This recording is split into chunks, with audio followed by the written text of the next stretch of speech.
I'm live, so be quiet. Shh. You go upstairs or do something. I don't know.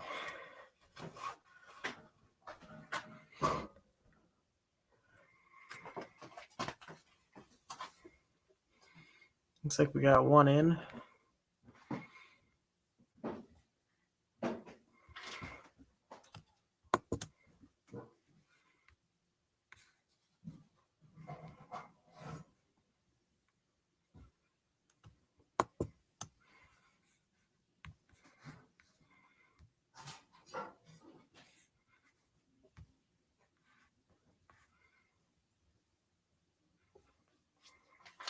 If anybody wants to join the live, as usual, just jump on in.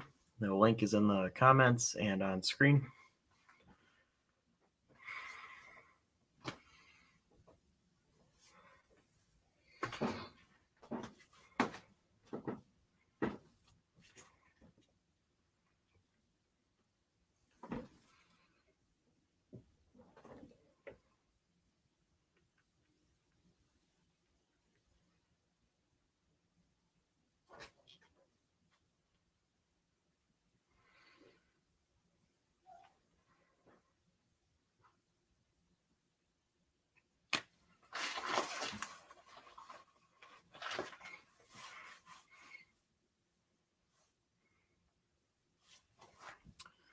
We're getting a couple people in. You can join the live. There's a link in the comments.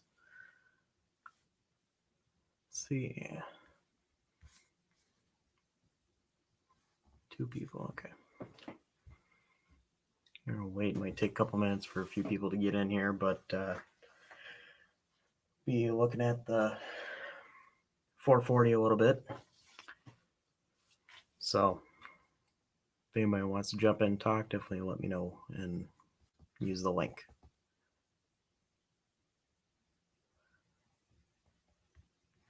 Yeah, I'm not on camera very much. I will. Hey, JMR. How's everybody doing?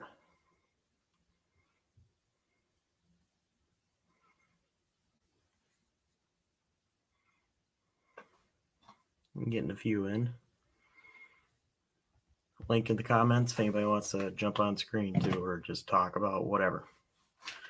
But this is 1970 440 that we got a while back in the big parts deal we went to go get, probably almost a week and a half, 10 days ago, something like that.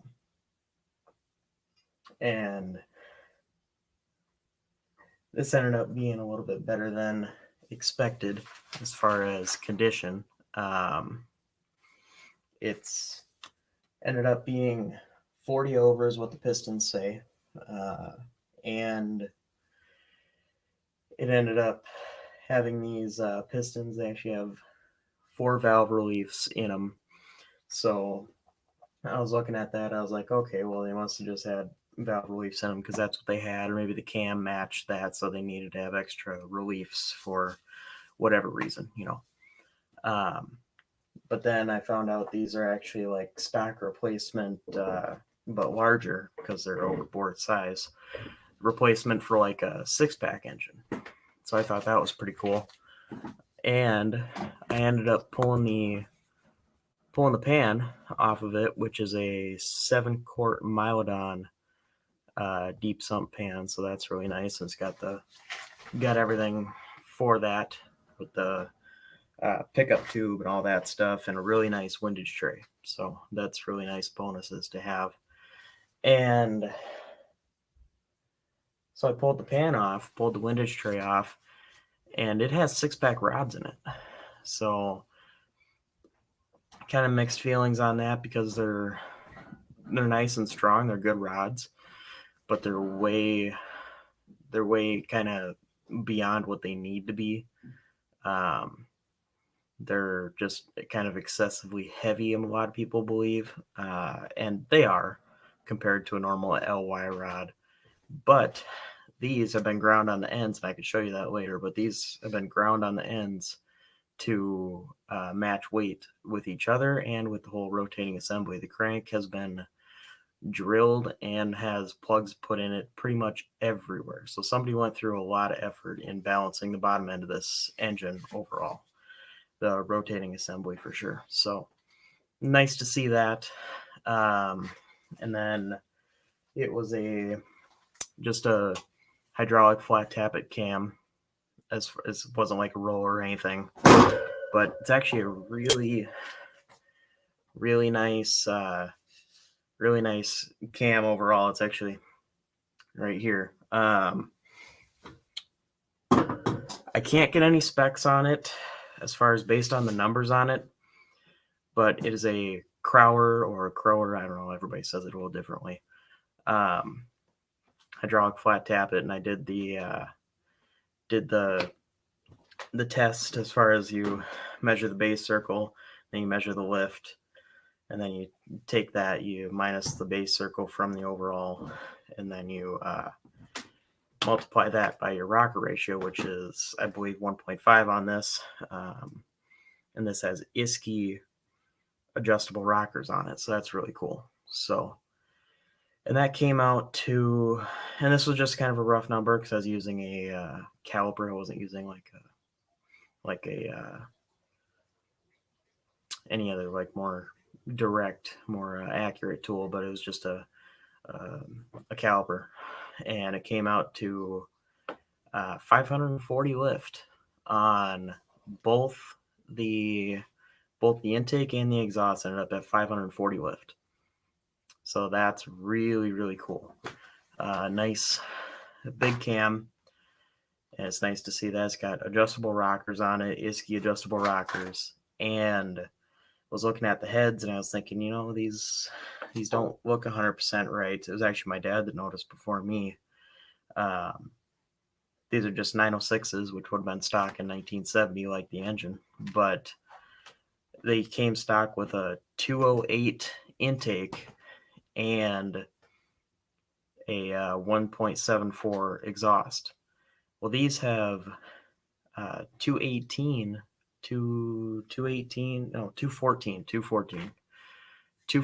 intake and 181 exhaust. So they've got the larger valves in it that somebody put in at some point. I was using my caliper measuring the ports earlier. The exhaust port's been worked a bit side to side and up and down. Both walls have been expanded, and the roof and the floor. And I'm looking inside and I'm not seeing any of that typical Mopar casting flash anywhere. So I would imagine that they've been worked to an extent for sure. And the intake, they didn't go far as the walls expanding, but they've got a little bit of growth in the floor and the ceiling of the ports. So that was nice to see. I haven't taken the valves out or anything. I kind of want to see if there's any bowl work done to them. I don't know. I would imagine that there is, considering everything else that they did to it overall, but I'm not going to claim that there is unless I see it. But yeah. Yeah, definitely. If anybody wants to jump in and talk about cars, that's why I call it Car Talk. Definitely please do so. It's a little more entertaining to talk with somebody than to just talk to myself and have people listen to me, as entertaining as that is. But like I said, these are 40 over pistons. The cylinder bores look brand new. They're incredible. The lifters are good. The cam was good, obviously. I pulled one rod cap and looked at the bearing. The bearing's good. And I looked at the date on the back of the bearing, 12/1988. So this was put together quite a while ago. And I don't think it's had very many miles since the original build, whenever it was built into this form that it was before I took it apart. So that's really good. As far as it's old metal, It's not going to have, when I put the cam back in, it's not going to have any of the common cams and lifters being wiped out like you see a lot with the bad metal. But excuse me. But I wish I could find specs on it, but I can't. I've looked everywhere. I looked the number in. I made sure I didn't have any typos in it. But there was definitely no information that I could find. Moparnut's telling Mike to jump on here. Hey, how about you get on here, Moparnut? And Mike, if you want to jump on here too, you can. Anybody that wants to jump on, please do. But yeah, and then trying to grab one of these. I got a shelf set up here full of stuff. Push rods are thicker than factory by a bit. I don't know if these are 3/8 or if they're I don't know exactly what they are, but they're pretty thick. They're the like cup and ball style. Yeah, Mike, if you want to jump on, go ahead. But yeah, they're good push rods. I have them. A lot of people say it doesn't really matter as far as labeling which one they go, but one little thing I just did is I took a 2x4, front on one side and back on the other, and just with a drill bit, drilled a hole that it would fit in, and definitely good way to keep them as far as trying to keep them straight. I know a lot of people don't care if they get them mixed up, and generally speaking, it doesn't matter if they're the same length, but if they're off a little bit, it's nice for them to go back where they're supposed to. So yeah, looks like we're getting a bit of people in here. It looks like there's 11 or 12 of you guys in here. So again, I know I keep repeating myself. Link in the comments. Anybody wants to join, please do. You can talk about cars or about the 440 or about anything. So that's what we're doing right now. And this has, I know you can't see down. Yeah, you can. A little bit. I can, if I get that comment down, I can show you more accurately. These are solid mounts. Somebody pointed that out to me. I didn't know exactly what they were. This engine came out of a 1970 Roadrunner. And they're solid mounts. And then the 7-quart mount on pan was in a 70 Roadrunner, so that should work perfectly fine in the Belvedere. And if you don't know, we're building a 1966 Belvedere, kind of, not exactly, but patterned after a car that my grandpa had in the mid-late 80s. So it's kind of funny that this engine was built probably right around the time that he had that car. So that's pretty interesting. Yeah, the bearings did say 1988. And there's a cat knocking something over. That's great. But the bearings did say 1988 on them, so that's pretty cool.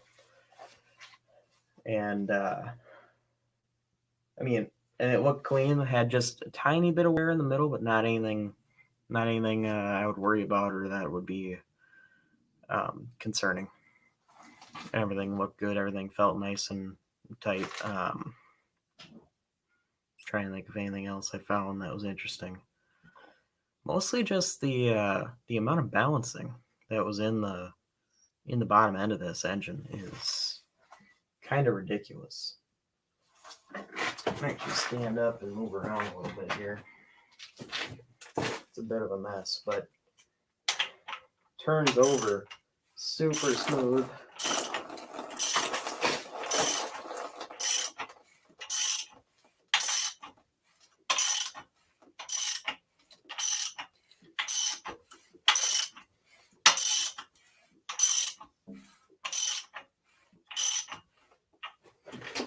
That liquid you heard coming out of the cylinders. I just had it soaking with some God, I'm forgetting words tonight. Some thinner to knock some of the carbon off the pistons. So I want to get it cleaned up, and I'm probably just going to put it back together the way it was, aside from it's going to have different intake and carburetor. Obviously, once upon a time, this had a dual 4 tunnel ram on it, which tunnel rams are great. They look cool, but I don't think they're all that practical sometimes. Get this flipped over here.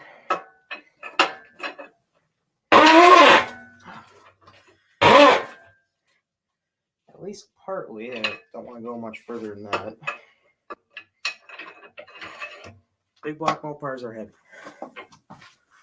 Let's see if I can get that moved. Ratchet on the shelf. Looks like Mike's waiting. Hey, Mike, how's it going? Not too bad. How are you? Working on stuff there? Good. Yeah, working on a 440. Right on. For the Belvedere for No Name Nationals. You're way further ahead than I am. I haven't even pulled the engine out of my car yet. Yeah, I just got this engine a little while ago. I got more work to do on the car than I would ever worry about with the engine, though. So. Yeah. I'm worried about tech because, like I said, if it's stock, I don't know if they're gonna dig real deep or not. So. Well, for No Name, they don't really care if it's got 4 wheels and an engine. They'll send it. Well, I thought they've been saying stuff about the AHRA rules and stuff like that. So I don't know. Only if you're at a certain speed. Oh, okay. I mean, if you break 12 seconds in a quarter mile, obviously we're running 8th. But if you break 12 seconds in a quarter mile, then they start hitting you with regulations. Yeah, I won't have that problem unless the car breaks down. I haven't kept up with too much stuff, but I don't think there's going to be a ton of guys breaking 12-second quarter mile there. But I kind of want to, but at the same time, I don't want to go through all the tech. Basically, the minimum requirement, all you need is for anything slower than 12. I think Dallas said the only thing you really need is a battery hold down, and if the battery's in the trunk, you need a kill switch. Okay, sweet. I wonder if will a tarp strap count, or does it have to be like bolted? I'm not sure. I wonder. That's all. The stock holder for the Mercury's gone. I just got a stock 302. I'm gonna put maybe a roller cam and a 4-barrel on it, and that's about it. Maybe nitrous, but I don't know. Some of that nitrous stuff is like $1,000 just to get where you can inject it. Yeah. But well, Barnett says he wants me to put this back together and hear it run. You will. It'll have different intake on it. I've got a Y-end high rise for it, but other than that, it's gonna be just the way it was for the most part, as far as of currently. My mind currently says it's going back the way it was. Is it bone stock, or did it have stuff done to it when you got it? Oh, it's got a lot done to it. Show you guys a little bit for anybody wondering about the balancing I was talking about. I don't know if you can see the drilling and the plugs and stuff that were put in this thing. There's a lot of work that was done to balance this, and you can see like right here, the end of the rods have been ground down and radiused. There's so much stuff going on here. It's awesome. It's got 6-pack pistons in it. And those are, if I can get the camera set back up right, those are better than the LY rods, the standard rods for strength, but they're heavier, so it will slow you down a little bit as far as like windage and other related things, but not windage, but rotating mass. But it looks like these have been lightened up a bit. And Yeah, there's you a guys know a lot lot. more about that stuff than I do. I got a lot to learn. Everybody, no matter what you do, everybody can learn something else they didn't know. For sure. Yeah, I'm not worried about it right now. I just kind of got set back by the storm we had here, so we're getting caught up now. Yeah, I heard about that storm. Yeah, it was pretty bad, man. It was we got 36 inches and on a Wednesday, and then the whole town was stuck Thursday and Friday. That was Wednesday night to Thursday. Whole town was stuck Thursday, Friday, Saturday, Sunday. We couldn't move, and then Sunday we got another foot. And it was just now it's mostly I don't know. It's probably half melted now. The roads are all dry except for where the snow's melting. But Yeah. my Yeah, boss, my mom's in Montana, and they got like a foot of snow. Yeah.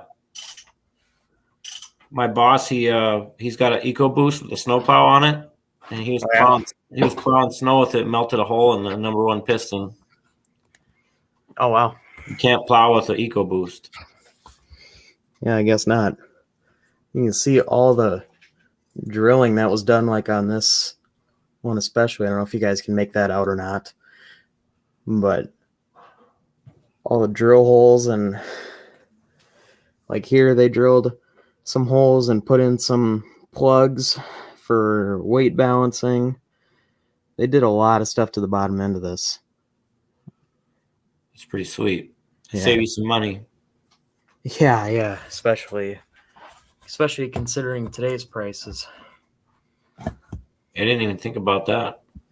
I don't know what a fair price would be. I wouldn't know, if they're taking me through a loop or not. I don't know about this 302. If I pull the heads off, I don't know if I'll even have it machined. It really depends on the price.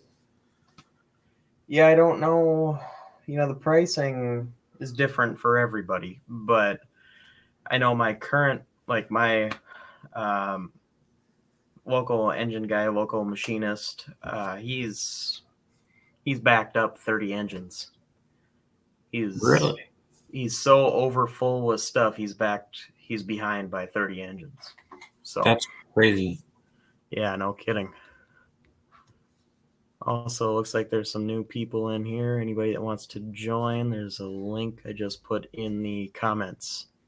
So yeah, I probably won't stick around too long. A little bit, but yeah, no problem. Yeah, I gotta go to bed, but I thought I'd come hang out for a bit. That's pretty neat doing that engine work right there live. Yeah, I just figured I'd be out here rather than just sitting in a room. Figured might be kind of interesting to show some stuff rather than just sit and talk. For sure. Which, I mean, sitting and talking is fine too. Yeah, it'll be fun when it's done. I'm expecting, I don't want to say too much as far as predictions in case I'm disappointed by it, but it's got a 540 lift cam ish, that's not an exact measurement, but that's what I did by a caliper. Lightly ported heads with bigger valves, better compression piston height than stock, aside from the fact that they do have some valve reliefs. But it came out, I did the little calculator thing, the little compression calculator, and came out to just under 10-1. So that's crazy. That'll be plenty enough. You hear a lot of guys, and nothing against them, but you hear a lot of guys doing the 7.5-1 or 8-1 motorhome engines. Well, you do everything that's done to this to that, you'll still make a lot of power and a lot of everything, but it'll just be less. So what? How many PSI would something like the 1 to 10 be? How many PSI would that be on a compression gauge? I wouldn't know off the top of my head. I wouldn't remember, but and I bet it depends on what you're doing too. Hey, Redbeard. What's up? How's it going? Going all right.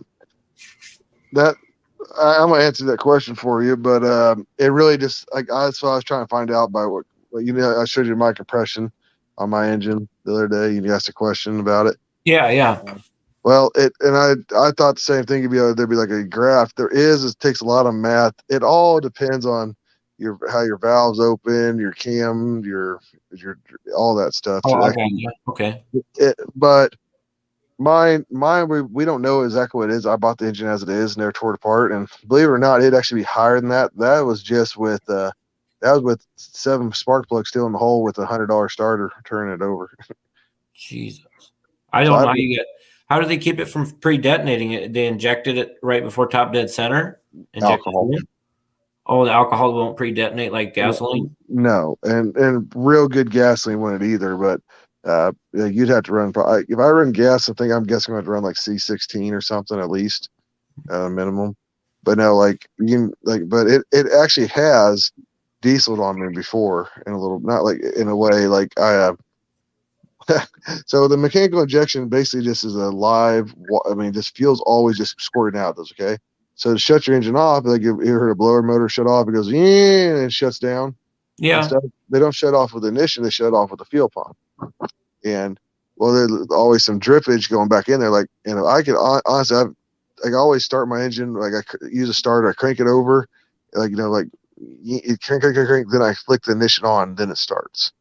And Okay. so, but I've actually had it that, and nor had to shut it off with the fuel. There's still some residual fuel in there, and then I'll crank and start it again. But sometimes it's actually started itself without like just like try to start itself without the ignition on and stuff. Wow. Yeah, it's definitely got some squeeze to it. We don't know exactly, but we're guessing around 16-1, what I was told. But whenever I tear it apart, we'll find out. But it's got a lot of compression. I'm just curious because I work, a lot of diesels, and I know that they just use the compressed air. So I was like, when I saw that, I was like, get out of here! I didn't even know that was achievable in a car. I'm learning about all this stuff as I go. So It's just, yeah. I mean, well, when you think about it, I mean, those guys that are putting boost to their gas motors and stuff, they're up there. I mean, the compression, but there's just not. I am learning as well. There's a difference between static compression and like calculated compression or whatever. Like, I'm not the smartest person when it comes to those names.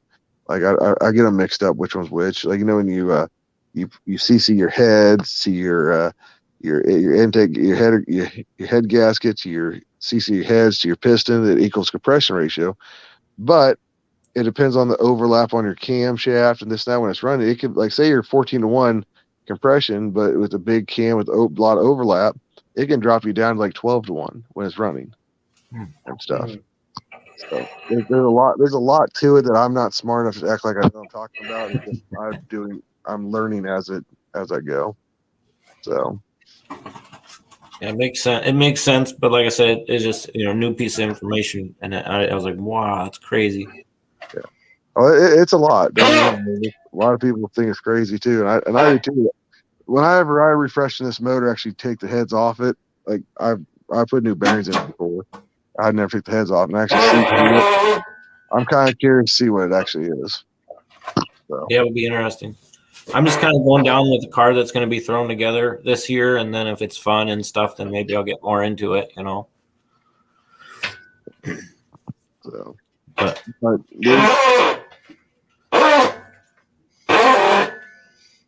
so what do you got there? Is it 3 or 440? I can't see the stamp on the top. 440. I just joined the video and stuff, so I didn't see what you guys are tinkering around with. Yeah, 440. It's a 1970. 1970. Okay. It's got 6-pack rods and pistons in it. It's got the 906 heads, but also I didn't mention earlier, I think the heads have been cut based on I set them next to a set of stock heads. First of all, they got the bigger valves, or the 214 181 rather than the 208 174 that it would have been stock. And I think that the surface of the heads have been cut probably 20, if I had to guess, based on chamber size. Yeah, based on them sitting next to another set and kind of doing some measurements that I could, rough measurements, but they've been cut down for sure. Oh, the 906 are great heads to just do some home port work on them, and and they have been ported a little bit for sure. I was measuring the intake ports and the exhaust ports on the surface. I know on the surface doesn't really tell you a bunch, but they're definitely quite a bit larger than stock heads that I had around to compare to. So I'm gonna give you some advice if you want to make more horsepower with them. You never touch the bottom of the ports. Okay, all you do is port up. If you port like raise the ceiling. yep, raise the ceiling is the only thing you really need to do to. I mean, you can do it. People say, I disagree. And all you do, like I had a set of W2 heads, then my buddy poured it out. He just did the top of them. It was on a 366 cubic inch small block Mopar. It was 14-1 with a flat tap cam. This was a round thing, but it, that's why it's flat tap it and this and that. All cast iron, besides the intake, it had to be. That was one of the rules.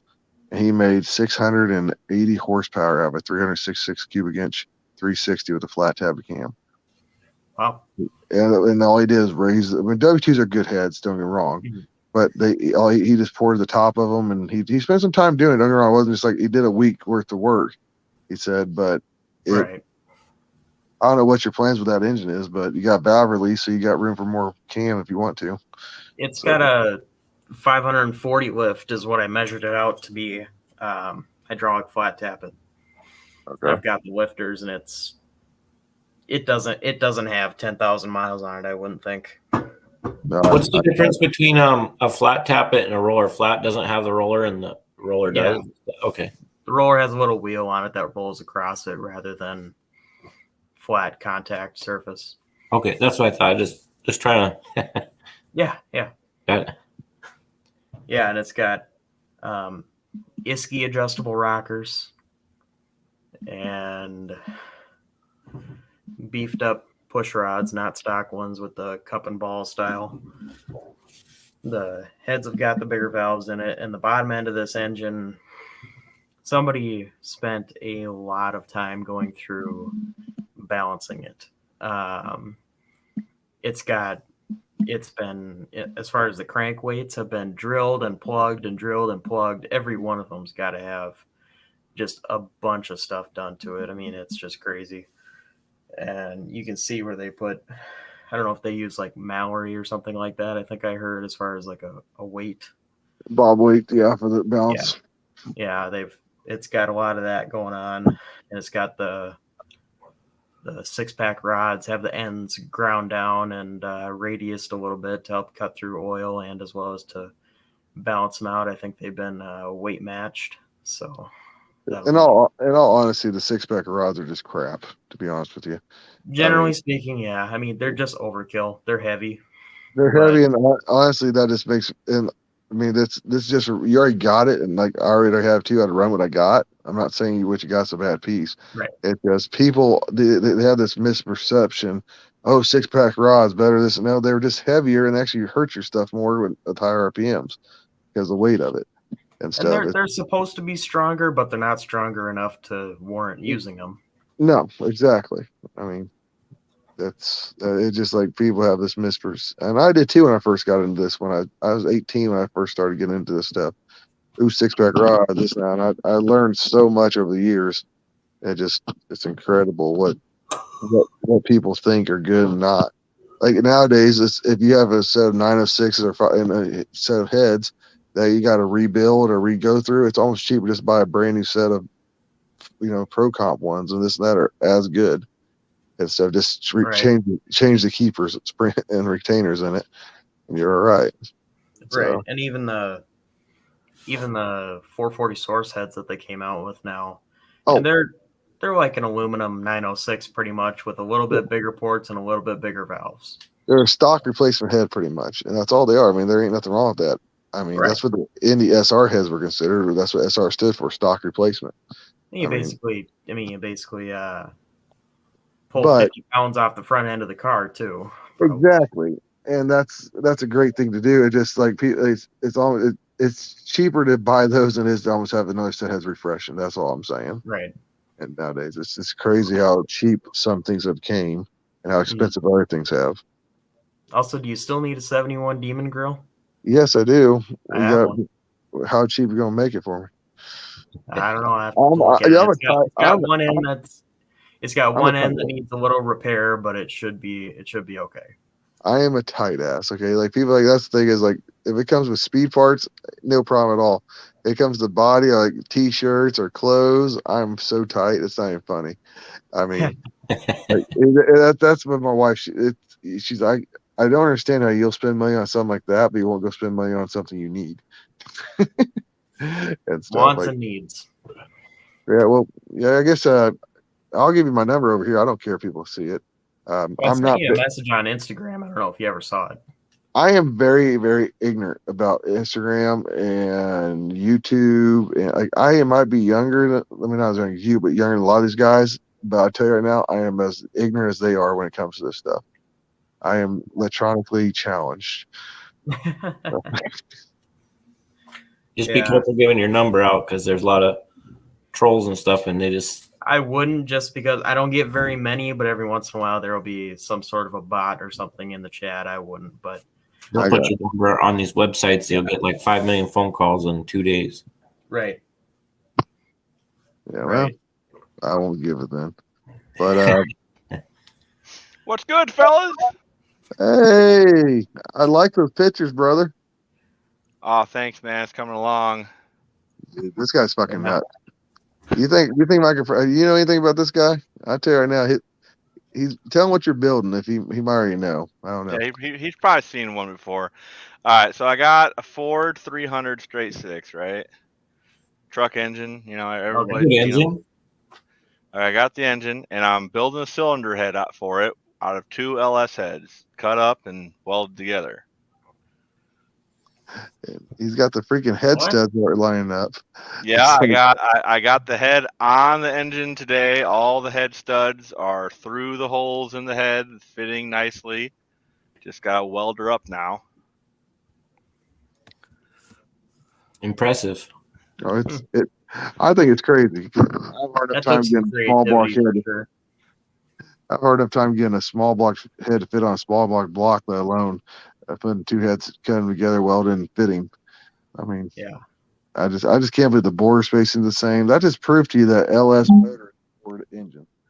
Well, the bore spacing is close. Let's put it that way. It's not like exactly the same. Hence why I had to do a little work on the bolt holes to get them all to line up. But we're talking like, I don't know, like a millimeter. Like at most, I got oblong the holes. So Hey, we're Americans here. We talk inches. yeah.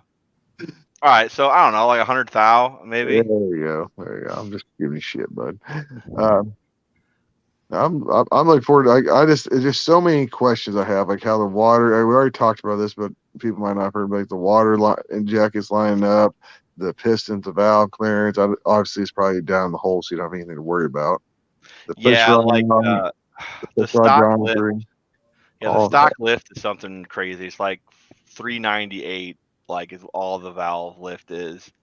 So even with like the rocker ratio on the LS head is like higher, right? So like even with that, it's still only going to be like 423 lift or something small like that. So once I get it running though, I'm gonna get a bigger lift cam. And I might get some like bigger ratio rockers because they have a set I was looking at. So I might swap over to them to get even more lift out of it. Are you gonna run coil on plug and stuff, or what are you gonna do? Yeah, oh yeah, for sure, yeah. So coil on plug, and so my next question is: I wish you lived closer. I'd like to build you an intake for that. Well, okay, so you can't see it. It's over on my table right now, but I bought the cheapest LS like aluminum sheet metal intake from China, straight from China. Cheapest one I could find. Mm-hmm. And I'm going to cut it up and stretch it out and use it as an intake. So Okay. What's your channel name? I know I've seen you a few times, but I have no idea what your channel name is. Oh yeah, I'm Tall Garage. Just Tall Garage. Yeah, me and my brother's 6'10" and I'm 6'6", so figured it was a fitting name. No, that's a fitting name. I just wasn't sure what it was. I want to like to subscribe and check it out myself. Yeah, I haven't. I'm working on the video right now for it. There's just a lot of like little nitpicky stuff that I'm trying to show because, no one's really shown making one. They just kind of like, hey, here's this head I made. It's like, well, yeah, but like how, how'd you do it? I want to be able to tell people, Right. Yeah, the head needs to be this long. That's how long it needs to be. Is that you there? The world's worst flathead V8? Yeah, that's me. Yeah. That's a funny one too. No. I'll check it out. I've seen you a few times, but I never could figure out which channel it was you were. So appreciate it. Yeah. Looking forward to No Name, but I think we all have plenty of work left to do to get there. Like, lucky for me, I started my truck, like, getting my truck. I didn't have an event to take it to, right? But I'm taking my I have a Ford Ranger I put an LS4 in, and I started working on it last winter, because, like, long story, but I just lost my job and I just lost my woman, and it's like I need something to keep me occupied. So lucky for me, I'm pretty much almost done with it.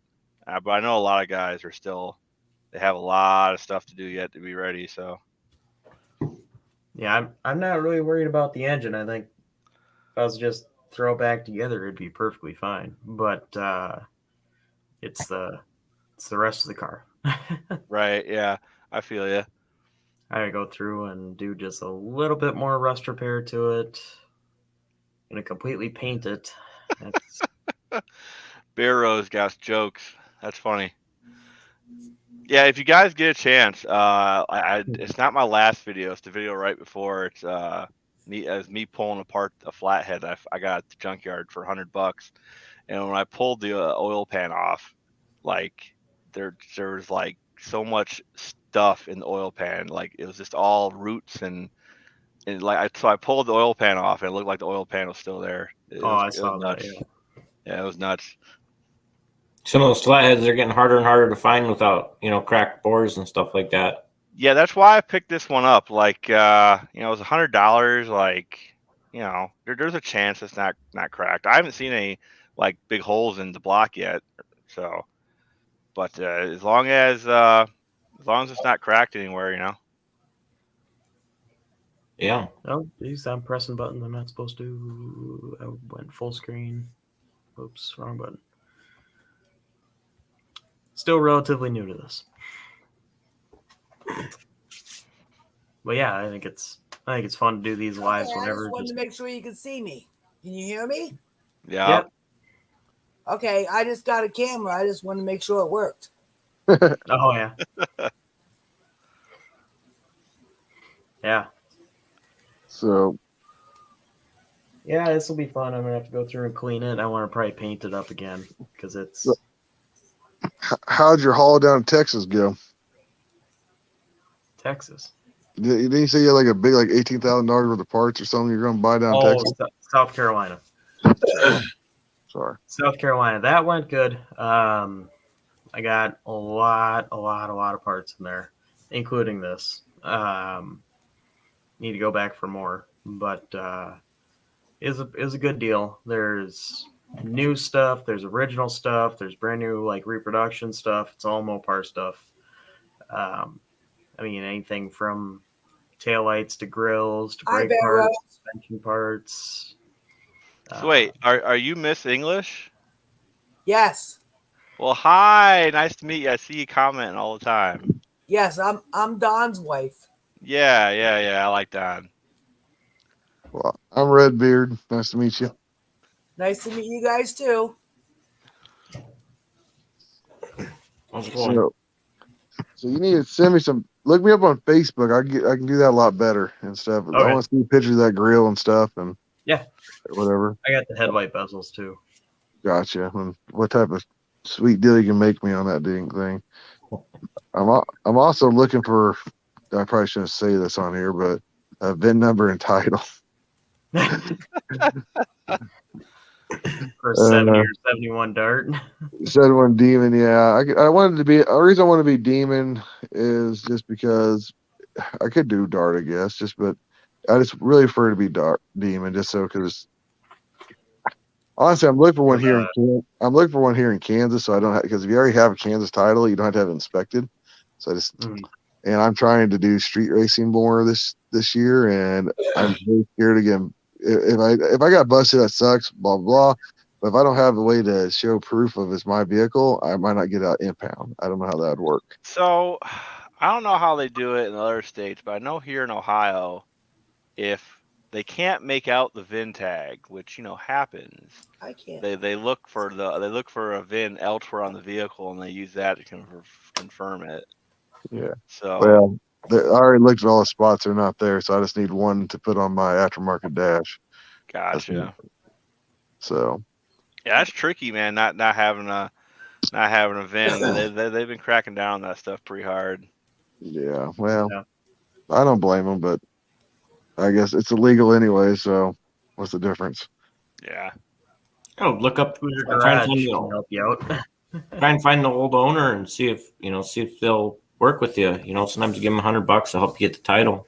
Maybe. I don't have a clue who had it. I don't have the VIN number or anything on the car. That's why I need. Like, it's none of them are there, and I just so basically I have to start from scratch.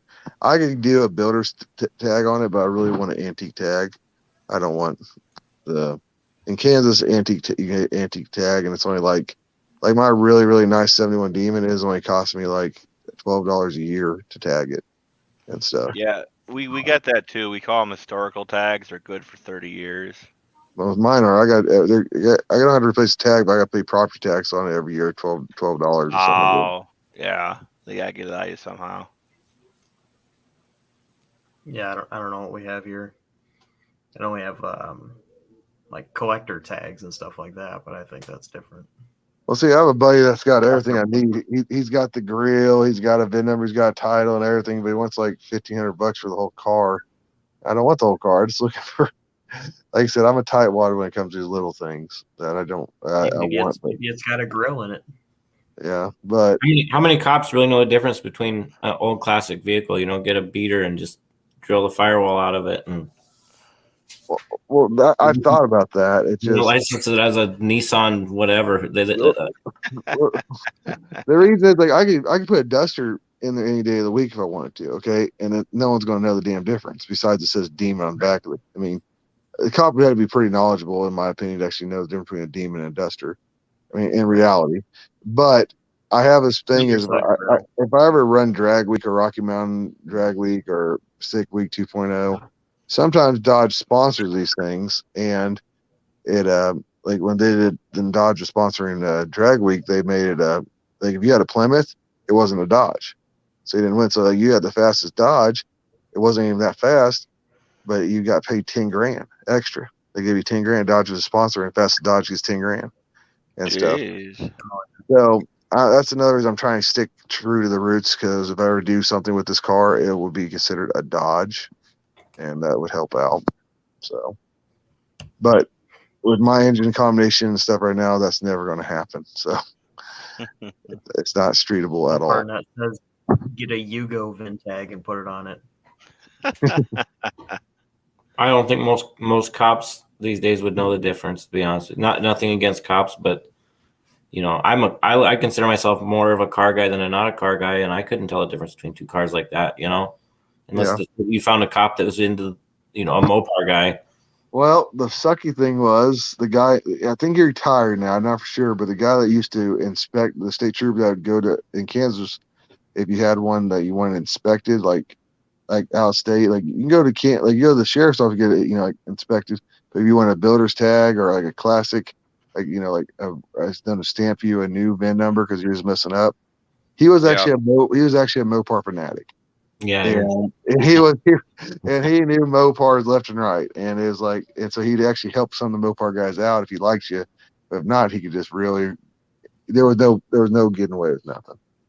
So, my bad. Hmm. He could see it, Yeah.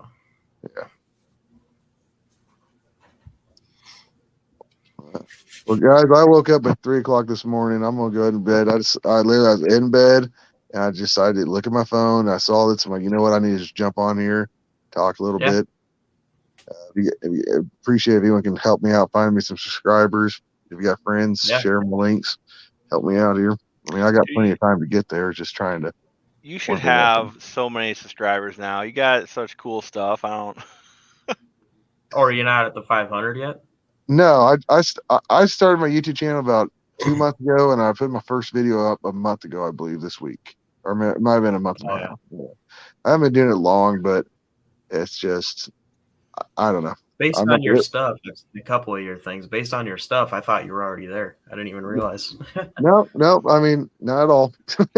I just honestly, I always wanted a YouTube channel, but I never started one. Just the only reason I actually got into this YouTube thing at all, like I was posting all my stuff on Facebook. I have a whole bunch of friends on Facebook, and they just see my progress and stuff. And like Yeah. every day I did something, I'd post it.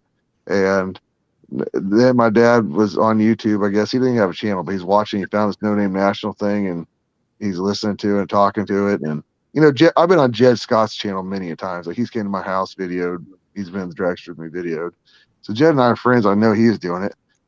But my dad said he wanted to do this. My dad's disabled now and stuff, and he worked his ass off to support our family. And if he says he wants to go do something, he actually he feels motivated. He this is something he wants to go out and do. I'm down to do it with him. So Hell he yeah. did it, and it took me a while to get a video. My wife actually made my channel for me. Like I said, I hate technology, and then I had a couple videos made, but I'm like, I don't want to edit it. I don't understand it. Like honestly, the thing I dread the most was editing, and now it's my favorite thing to do and stuff. And I'm doing it all on this stupid little phone here. Yep, And editing's fun. this little I finger, do. this little finger is too fat for this little phone, though. That's all I can say. Trying to pinpoint to cut out a piece. Yeah, I do everything on my phone. Well, guys, I appreciate you all, and hope you have a good night. Yeah. Look forward. I'm gonna, like I said, I have a alarm set now for whenever you post a video, or not video, but a live. So, Cool. all right, yeah, message me, look me up on Facebook. Yep. My name's Daniel Barber. I don't have Red Beard Racing, it's just Daniel Barber and stuff. All right. And look me up. Cool. Talk to you guys Later, later. man. Later. Oh, that There we go. There, that's better. So what's up, fellas? What have you been talking about all night? 440. Yeah, 440. 440s are dope, man. You got one right there. Especially this one. Like I bought one the other day from like a good friend of mine for $150, right? And he's like, That's okay, a I'm good deal. selling it. Yeah, he's like, I'm selling it to you cheap because I got another one that's in better shape and this one's stuck and it needs work. And I'm like, all right, $150 it is, right? Well, he calls me the other day and he's like, hey man, I need my motor back. I'm like, why? Like, well, the engine I thought I had somehow got a big crack in it. So I'm like, all right, man, tell you what, you just give me the one with the big crack in it, and I'll cause it's down by like the pan rail or something. I told him I'll just like block fill it and just make it a race engine and just full send it. Mm. So I don't know. I like I said, I got one now, but it's not ever gonna be a street motor, I guess. So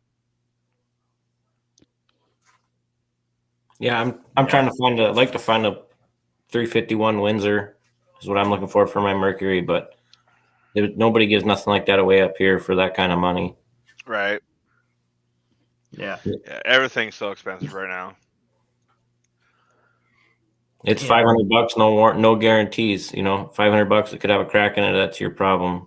Yeah, blows. Yeah, we had a Ford plow truck for a while that had a 351 Windsor in it. I don't know what it was. It was like a 1995 or something like that. I think I sold the whole truck for $800, something like that. I would have given you 850. This was like 3 years ago, 2 years ago, something like that. I'm debating if I should go fuel injected or if I should just keep it simple. Like I said, Fuel injection is simple, man. well, I just have to take the brain out of whatever vehicle I get the 351 fuel injected out of. I'd keep it simple, but that's just because I like things mechanical, less electronics. But that's just me. Yeah, I suppose. Blow-through carburetors are expensive though, so. If I need to have some sort of external computer or something to figure out what's wrong with it, I don't really want anything to do with it.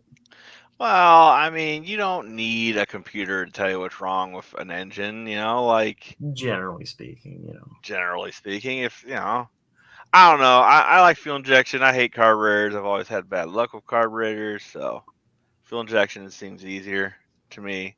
Anyway, Mhm. I don't know.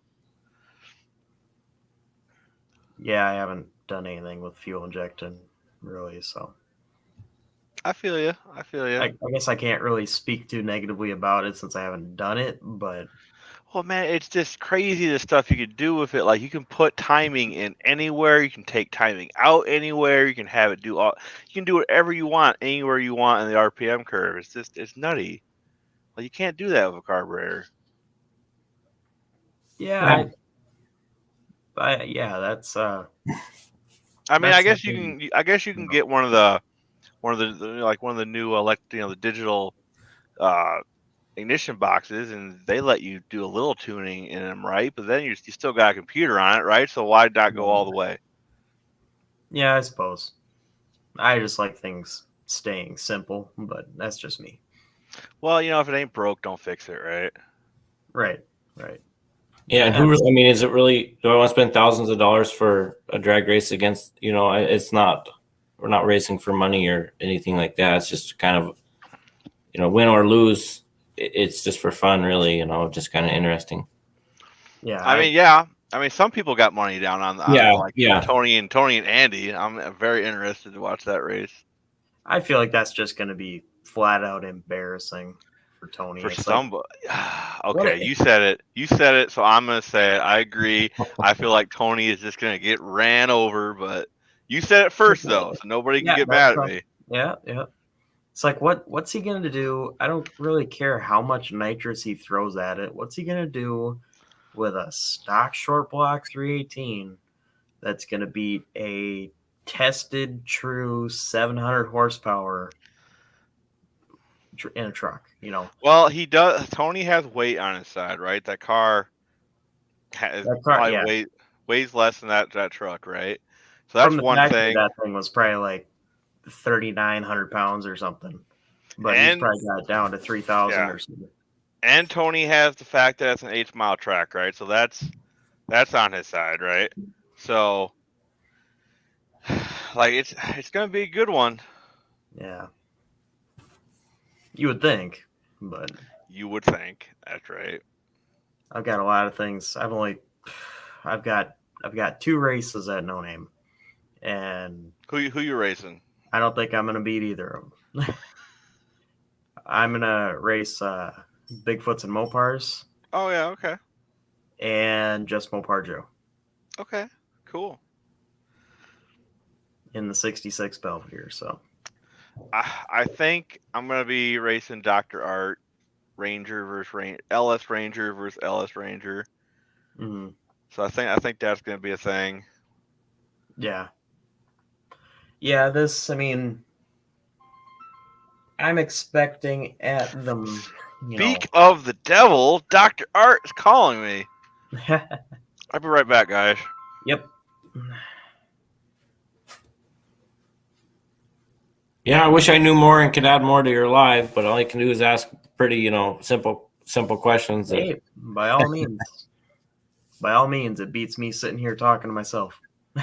Just barely, but maybe. But no, Oh, I'd say more than barely. no, I'd say partially.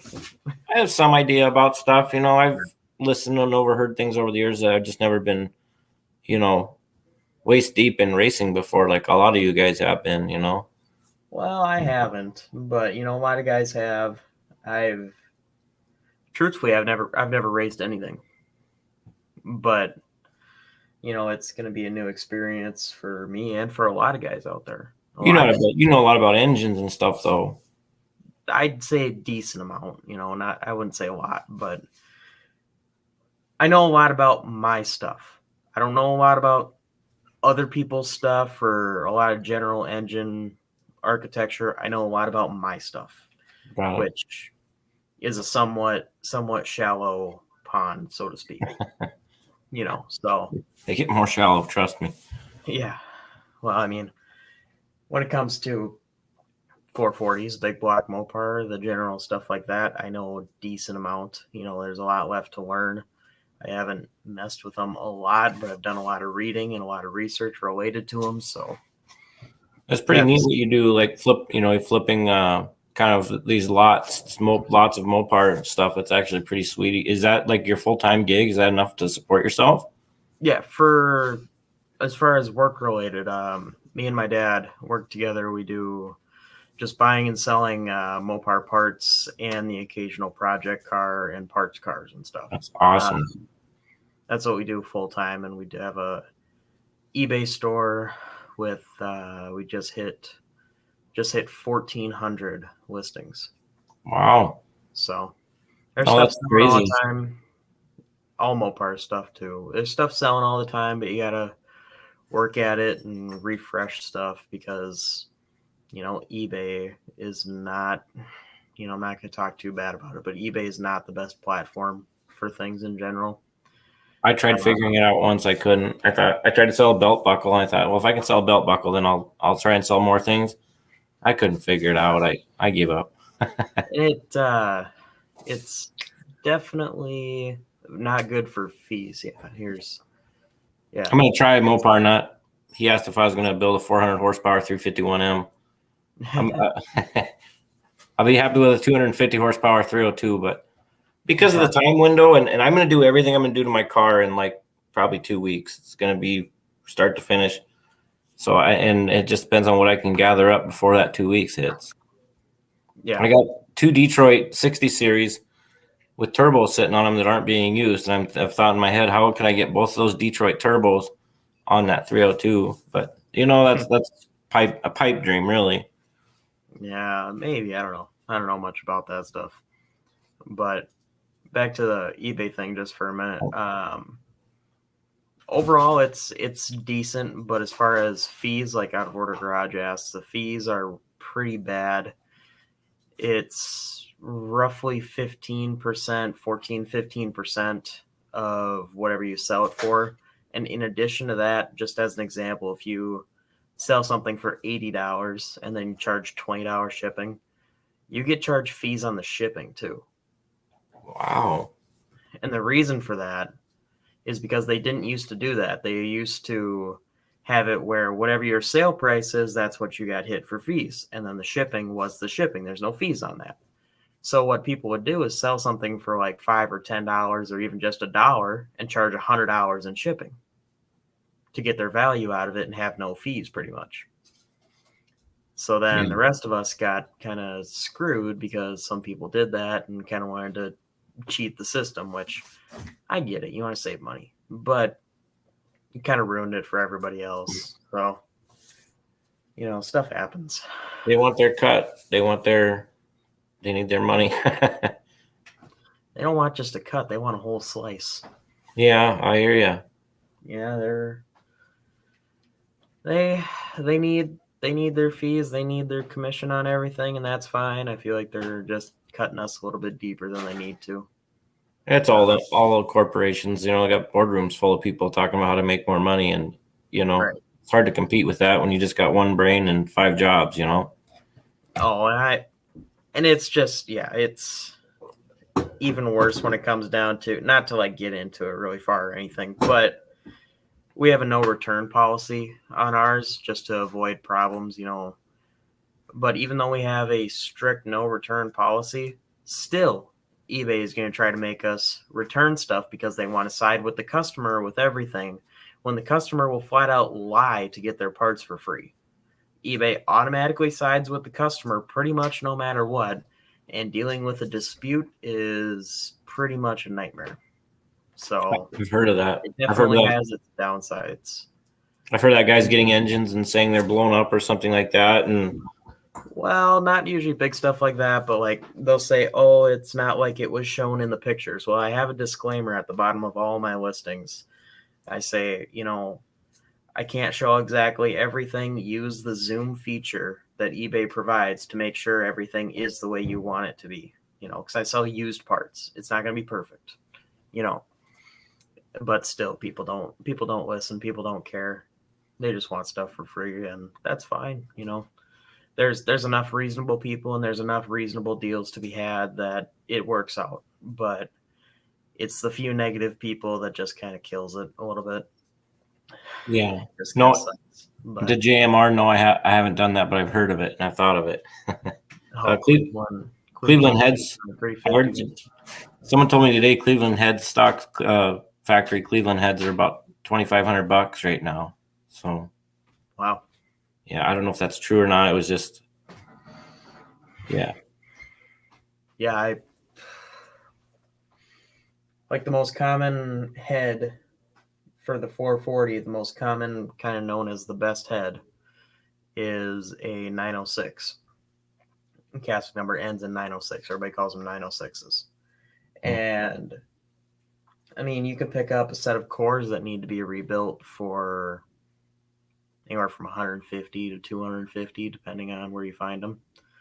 And then you need to put new valves and springs and maybe have the guides machined and all that stuff. But you could have a well-built, mildly ported, a little bit of bulwark set done, probably with even bigger valves, for close to $1,000.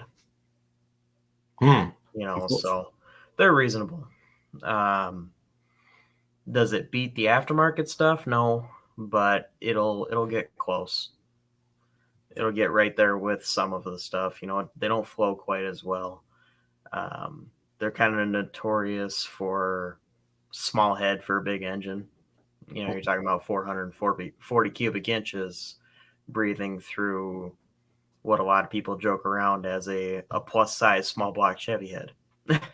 Oh. So the overall, I mean, if you were to take a small block Chevy head and scale it up in size, it's very close to identical. So, I mean, the design, it's a good design.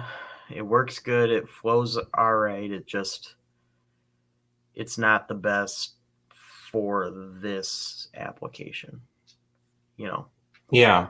And is it hard to find that like aftermarket heads that are maybe better designed for that block there, or? They make there's a lot of aftermarket stuff out there right now. There's TrickFlow 240 cc's, there's TrickFlow 270s, there's Edelbrock heads, there's decent amount, but the thing that gets me is I'm a very stock OEM appearing preference kind of person overall, and it looks like you just threw a cinder block on top of an engine. You know, the flat machined ends, and it's just, to me, it just looks like crap. But that's just me. A lot of people like them. I don't. But Yeah, thanks, Barrows. Yeah, I just heard that about the Cleveland heads today. So I was asking someone about them. They're like, "Yeah, good luck." He said, "I know someone that had a set. So he bought them for $2,500 and turned around and sold them for $2,500 a piece, or something like that." It was a crazy number. Wow. Yeah. I didn't think they were very rare. Maybe they are. I guess. I don't know anything about Fords. I don't. Well, I know. It's the thing I know most about, but not a whole lot. Right. I stick to my Mopar stuff pretty tightly. I know a lot about the Mopar stuff. I know basically nothing about almost anything else. And I don't really care to either, because it's just, this is what I like. This is what I'm working with. So this is what I'm going to do. I think that because like John Wilburn and Bad Tree and a lot of the guys that started, or Mopar guys, I think it just kind of stuck in the algorithm. So there's a lot of Mopar guys going to No Name Nationals, and not a whole lot of, there's some Ford and Chevy guys, but not nearly the ratio, you know. So hopefully in time it'll level out. Yeah, I think that there might be more that will join eventually. I don't know very many, just because I don't keep up with a lot of stuff, and I think I've said it before on the different lives and stuff. I don't think anybody could effectively keep up with all the No Name National news and channels and stuff. There's so many of us now, and there's so many things going on. It would be impossible to keep up with everything. It would be nice if there was a page to go to see, you know, all the call outs, all the cars and stuff like that. Would be neat. Well, I thought about, hey, Two Hacks, he's in here. I didn't want to step on anybody's toes or anything, but I almost wanted to make a Facebook page for it. But I just didn't know if anybody would actually go for anything like that. And I didn't know if anybody's already done something like that. And I don't want to jump ahead of anybody. Well, maybe don't take, maybe ask John Wilburn, but just call it maybe your Facebook, No Name Nationals call out page or something like Right. that, where it's no not. call out page and like some updates related to the event or something. But I don't know. I don't want to step on anybody's toes if anybody is thinking about doing that, or if anybody wanted to create something like that, or if anybody has any sort of problems with something like that. I wouldn't think so, but I don't think it would be a bad idea. Yeah, I don't think so either. I mean, there's no way that they can do all this on their own, and it's promoting them, it's Right. helping them, and it's not like you're saying, hey, this was my idea to do these races. You're just No. bringing it together. The big thing is I just don't want to come across like, oh, this is my grand idea, everybody come look at this. No, it's not like that. It's just like, hey, I think this might help. I don't Yeah, know. I don't keep get it, up but with- like, there's there's rants and raves and whiners and complainers and all that kind of pages, and nobody's taking it, saying that they started the town that you're living in for the whiners and Right. complainers page. It's a community, but if it's a good idea, and maybe if it bothers you, then you should ask, run it by John. I don't. Yeah, I don't know.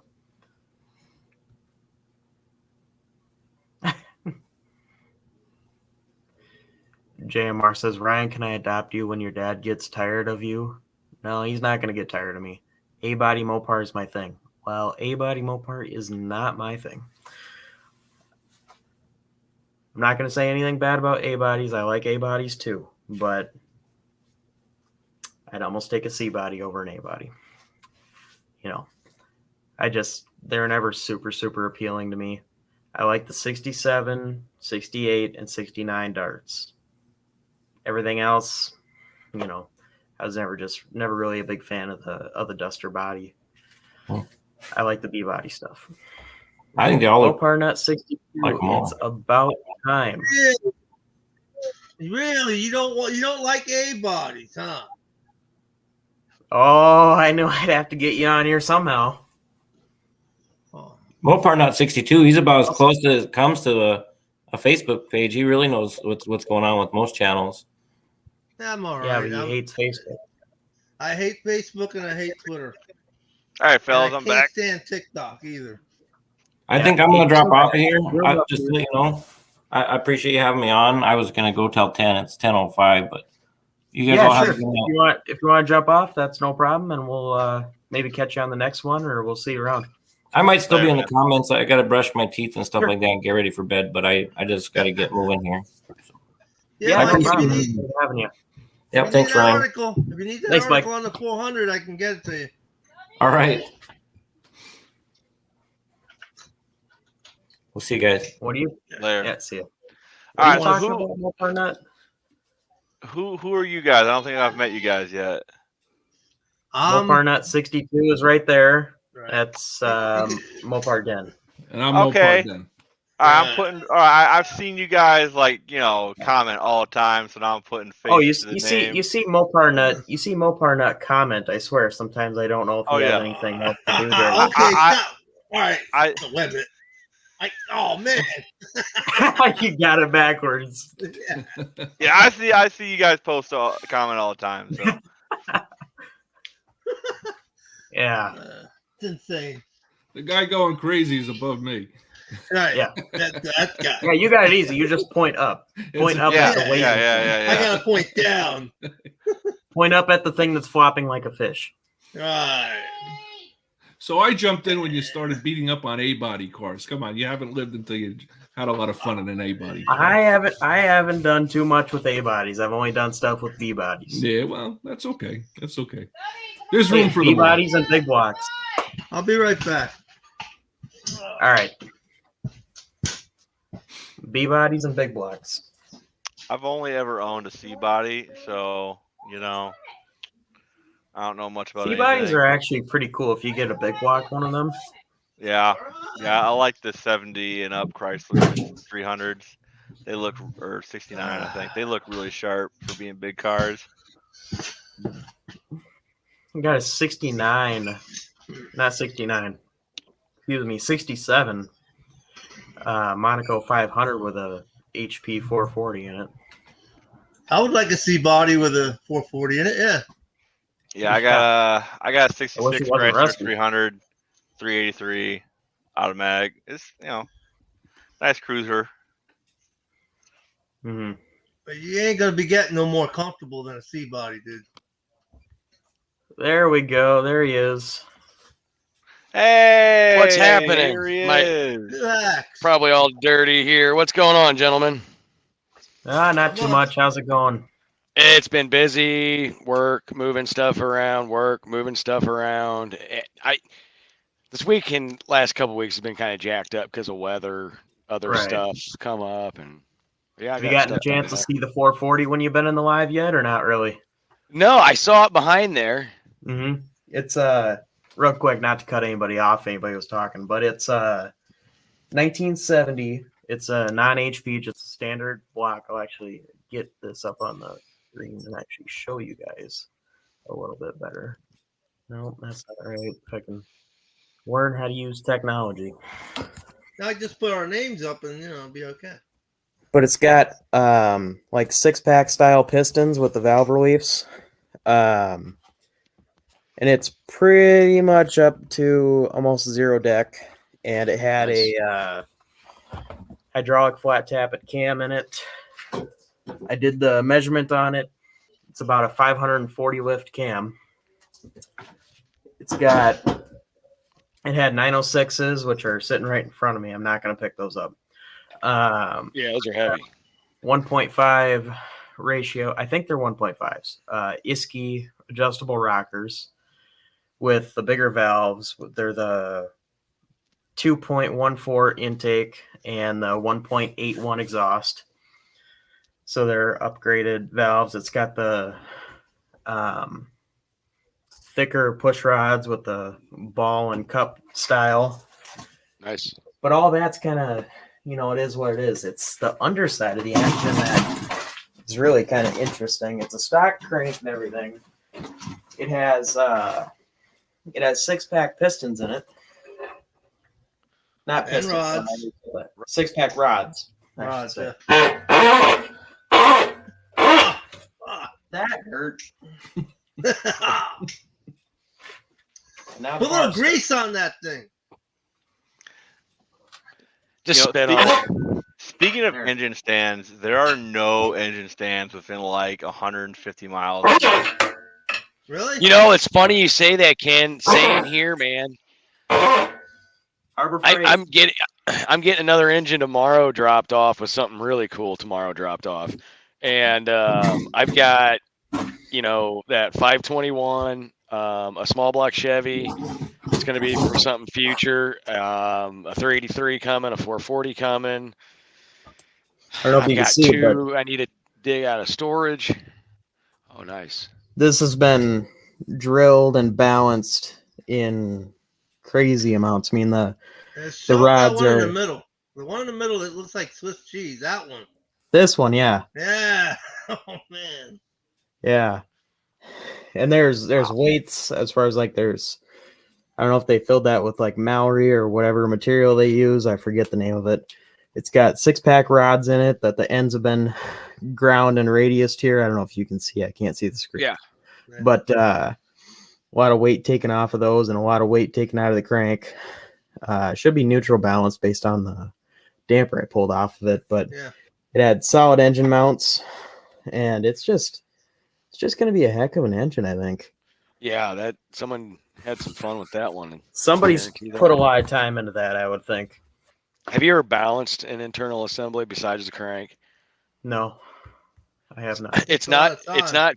It does. It's not a terrible process. It just takes a lot of time. You seen Mhm. Finelli's got a video on it, and the guy's doing it, and they had to take it back about 4 or 5 times to get the balance correct. Oh, that Finelli guy. Yeah, I stopped watching him. He got kind of weird. Yeah, Maybe I that's know, just but- me, but he got kind of weird. I know because the way the dynamic he has with the girlfriend, that's a little weird. Yeah. Yeah, I mean, obviously people are going to do whatever they're going to do, and I only respect care that about the completely. tech. Me, I only Yeah. care about the tech. It's like It's all if you want to bring your personal life into the videos, sure, cool. Not my thing, but sure. Here's the. I was looking at this earlier. I don't think this is anything special, but this is the damper I took off of it, and compared to the other 440s and 383s I have around, they've got like a groove that runs the whole way. This doesn't. Right. So I don't know. You can ID that damper, okay? Over at 440 Source, they have a bunch of pictures of dampers and numbers for them. You can ID that guy. I'm pretty Like, sure that's either a 6-pack damper that's weighted. I can't tell with the camera. There's no weights on it anywhere. I know, but does it have an elliptical shape to that ring? No, 100% So circular. It's all circular. Okay. Yeah. Yeah. Go on 440 Source and look at the pictures and compare it. Yeah, get the outside diameter of that too, and then get the diameter of the actual balancing part of it. Yeah. It's orange. I just saw that and thought that was kind of interesting. Because the stock motorhome 440s with the forged crank, they are neutrally balanced. They are internal. Right. They Like don't I've use they don't use the 6-pack damper that has the elliptical weight. Right, and it's obviously not a cast crank. No, it's not Right. a gas crank. I'm looking at a cast crank sitting about 5 feet away. Obviously not I that. got one set down there too. Yeah. I got. Oh, it's a mess down here. There's a 1969 340 sitting about 3 feet away. Then another foot past that, there's like a 76 motorhome 440. Or truck or car, or whatever it was. I don't Yeah, know. but is it a cast crank or a forged? Cast. Yeah, it's probably got the big damper on it, the thick one. Yeah, the big, thick, tapered one. That's the bullet nose. I got one of those Yeah. too. It's tapered. It's got a 3-groove crank pulley on it. Nice. I don't know. Jeff, I That thing's can't get great. over this whole shave thing. I know, man. I know. You know what? It's weird. Is I was always somewhat clean shaven, and then like a couple years ago, I just started growing a beard, and my family wouldn't. They're like, "What the hell's going wrong?" And then I would shave it off, and they're like, "Oh, that's better." And then this last time I had a beard for a while, and I took it off, and they're like, "You should have kept it." I'm like, "Man, I feel like fucking Al Bundy here. You can't please anybody in the house." But yeah, these. I know, man. It's weird. These heads were, from what I could tell, and this is just very rough measurement I just did with a caliper, but these heads look like they've been cut between 20 and 30 thousandths. So Wow, with that zero deck, they're really popping. valve some reliefs, information. Yeah, but man, they're close. I bet. yeah. With a 540 lift cam, they're close. But that thing sounded nice and rumbly. Yeah, You know what it When came they go out back of? together. Had a tunnel ram 70 on it, too. Roadrunner. 70 Cool. Roadrunner and had a tunnel ram on it. Yeah. That's pretty cool. Yes, it is. I think it's I I think love it's those funny tunnel because rams. it 6-pack has rod, LY rod. I don't know which one's heavier. I can't tell. yeah. It's funny because it's got all the 6-pack components and then a bigger cam and then it had tunnel ram. It's like they took a 6-pack and then put it on steroids. Those 6-packs funny. weren't no joke when back in 1970. A lot of Chevy racers hated those 6-packs. Well, look at the A12 cars, man. I mean, that was just a bare bones Exactly. Cornet Super B or the Roadrunners, and they stripped them down, beefed them up, 6-pack, 4-speed, Dana. I mean, those things are I was Yeah. thinking of just Amazing running cars. 6-pack rods and just changing the bolts, but then I have to resize them. Yeah, and these rods have new studs on them, I think. Yeah, and the Um, bolts. So that's 2X, probably you weren't in ARPs. here. You weren't in here when I said it, but I pulled one of the rod caps off and I looked at it and I looked at the back. There's a date on them usually. 1988. oh, no kidding. Yeah. I've been sleeping. So And this thing has like no wear on it at all. I mean, from the day this thing was put on the road in its current configuration to the day it was parked, it does not have 10,000 miles on wow. it, I don't think. The cam looks like it's just barely broken in. The pistons, not pistons, the bores have perfect cross hatching in them. It's crazy. All right, I'm going to jump out of here, guys. I just wanted to come in and say hello to everybody. I got to get up early. I'm going to head out to Spring Carlisle in the morning, so going to be on the Oh, road. nice. Yeah. We're going to find some goodies. Gonna try. Going to see what they have out there. Yeah. PPA, All right, well, have a good All night. right, everybody have a good night. Awesome. Okay, Later. You too. take care. I literally just walked in the door like 5 minutes ago. I'm waiting for my son to get home from a baseball game. Time yeah. is it over there, 2X? 10:17. Wow. Yeah, same You're here. lucky. It's 11:17 here. Yeah, me too. I got another 17. Hey, So- Ken, Yeah. there's no car in my garage. Oh, I see. You got some extra room there. Yeah. Oh, yeah. It's going to be filled tomorrow. So Ryan up here, he brought something up that me and you were talking about, and he agreed with me that Andy is just gonna like destroy Tony.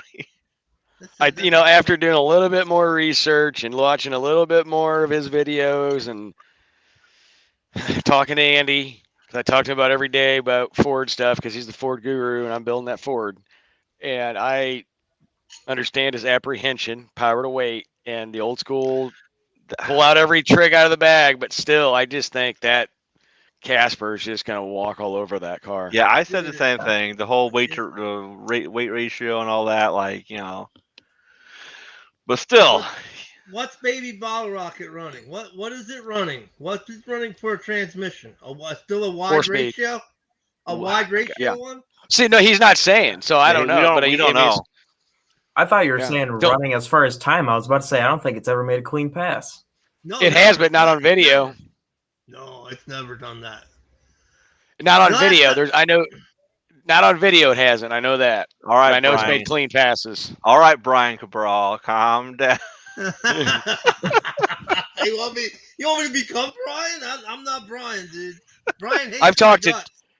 I've talked to two people that have driven that car, and they say it's absolutely legit. Now, you got to understand though, that's great and all, but Andy is not a slouch. That guy knows his shit. He does. And look who he has backing him, He helping has him. Vizard backing him. Yeah, I know. Like, No, I was kidding. He has the guru right by his side. yeah. That's like- I still say, if he's got a wide ratio tranny, he's gonna lose. especially in the 8th mile. That's all I gotta say. yeah. Well, I don't care how many holes he's got in that body. He needs a transmission that's a little better than that. And knowing, just thinking my mindset of the build, it's going to be shot to the moon with nitrous. And if it's just pouring power to that wide ratio, good luck. Oh, What if it's it just- he's gonna make a imagine path if and it spits will the break. rods out.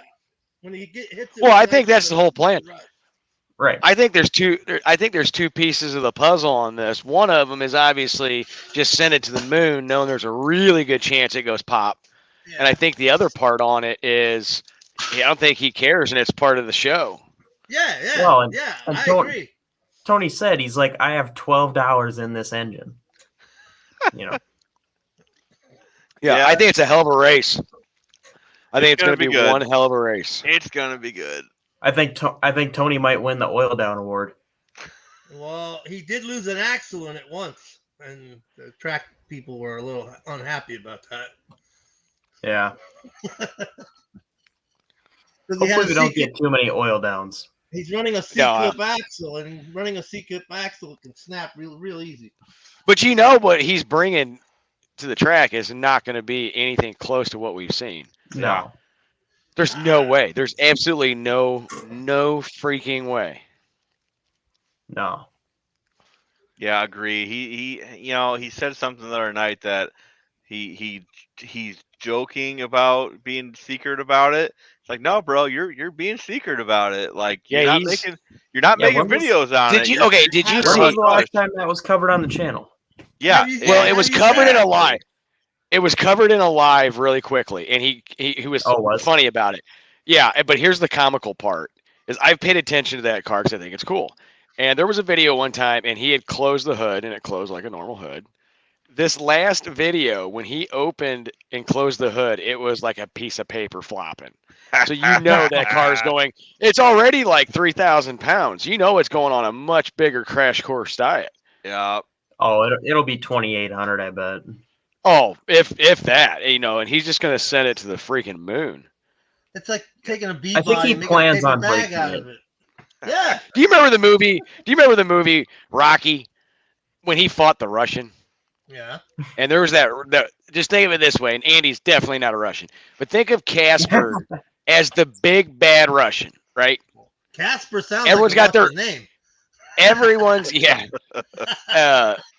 everyone's got their eyes on that big bad Russian, right, in that movie. And then you got that old school champion that's kind of wore out, you know, but everyone still knows he's no slouch. And then he like sneaks away, right, to Russia. Okay, and he's just getting fit, training old school methods to a T. It's kind of like that. I think it's going to be just like that. Everyone's got their eyes on Casper, the new cool, greatest high tech mixed with old school badass thing, because it's all over YouTube with this build. And then you got this quiet old school guy, kind of wore out Battle Rocket, and behind the scenes, you know, he's just training, going mad, and he's going to show up as that new Rocky like he did, and you know, he might whoop some ass, might not. I'll believe never it know. when I I don't see know. it. Maybe. I don't know. I'll believe it Oh when yeah, I see it. I my money would be on Casper, but it would not be a lot of money. Well, I'd hedge my bet because you could win a lot if you know everybody's not betting on Tony. You know, you could win a pretty good coin if you know it comes out. Yes, that Dolph way. Lundgren. Yeah, and Yeah, Dolph I is don't- not a dumb dude.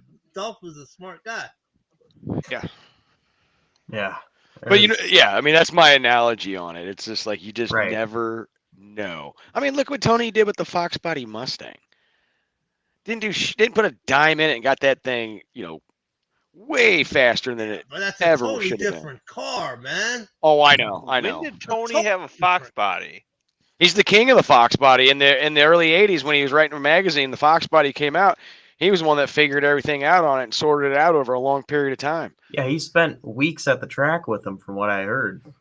Oh yeah, then like well over a year writing articles. And Ken, this is no joke. He took a car that was in stock form for the time, quote unquote fast, but in today's world slow. But he started doing all these tweaks to it and got it down without buying shit into a beast. By the way, I'm making a video and it's not out yet, but remember I was talking about the new valves that were coming in? Yeah. Were same company, but better quality. Every single one was junk except one.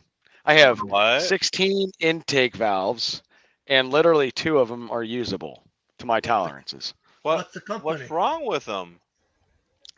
Well, you know, you put it on we started doing some valve stuff and it just didn't seem right. And you put it in the lathe like this, put a dial indicator on it. How much run out does it got? Okay, so on the face, on each one, 4 to 9 thousandths wobble. Wow. And then on the shaft, 4 to 12 thousandths. Whoa! Wow. Yeah, that's a lot of run out. Where are they from? On China. I knew that. Well, Yeah, everything say is. that. Like, They're okay, Speedmaster. honestly, like, run out's not that, like, 10, okay, most, like, okay, I made bolts for every car manufacturer there is for 10 years, right? And Yeah. our run out spec was anything under 10 is good, 10 thou is good. Yeah. So, like, I mean, that's still a lot for a valve. It is a lot for a valve, and my machinist is an old school racer, still building shit, and you know, he told me what he would feel safe with, and I am not kidding. Like, I was making some pretty good content, and I said, F it, done. Gonna make a quick video, throw out some time on it. But he was very smart, because when we got into a little argument, not gonna lie, when we found out that they were junk, like the first time, I had called Speedmaster and they talked to him. And mind you, all the exhaust valves were fine. They were like perfect. Right. except they're a little bit oversized, and I'll tell you here in a minute why. But all the intake ones were junk, and I thought I you said, only no, had one intake that was bad. No, he said one was.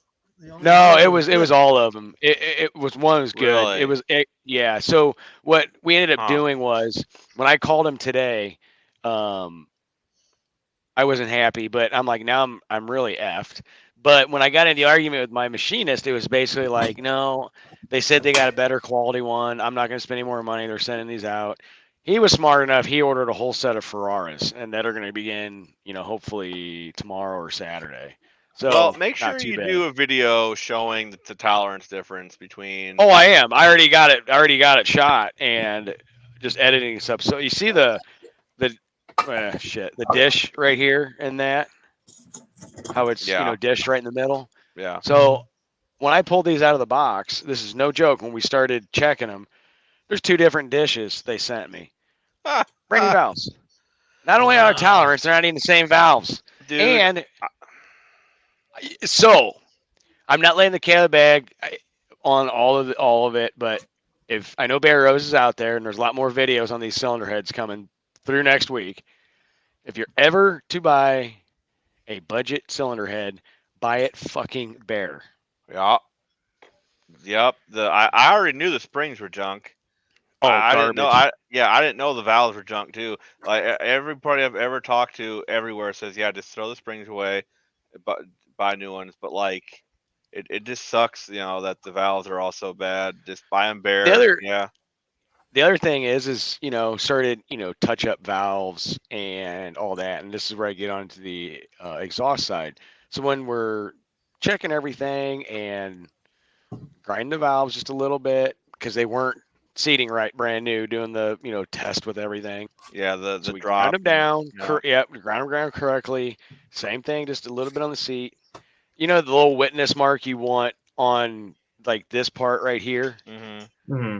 And you want it about middle. Yeah. They are, you can't probably see this, but it is literally at the bottom.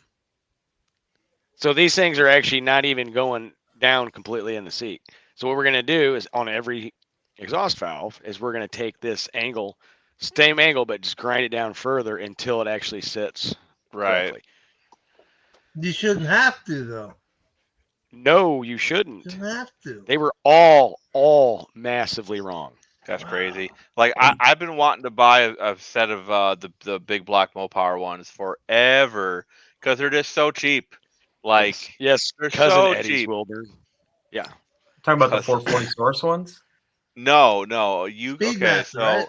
yeah, Oh. okay, all right. So you can buy the heads direct from the people making them and not pay the Speedmaster, price hike. Basically. And Barrows made a good point. He said the same thing with the Eddies, and that's true. And him, he's been Wilburn's in commenting a here. lot on. Yes, cousin Eddie's in here. Cousin Eddie, the shitter's full, but it's full of junk valves, man. Yeah, how about you jump but yeah, into it if you want, Wilburn? I could have saved $300 or $400 on bear heads, even knowing I was going to have to buy everything else, and I would be done by now. So not only is it costing me money, which obviously is important, especially in this world of inflation and everything else going on. You can't find shit. Now it's time. And I was talking to Ken earlier on the phone, and I was venting to him about, my God, like every little thing, it's like one step forward, 2 step back, and It's in everything. Not it just messes in everything car up. parts. It's everywhere and everything. Yep.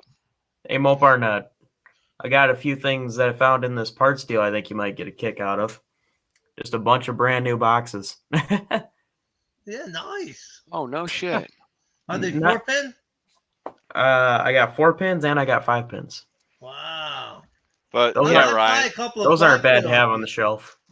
you can get a set of 440 Speedmaster heads for about $200 a set there. Yes. Like if That's you crazy. put it, yeah, exactly. And You can get them pretty cheap.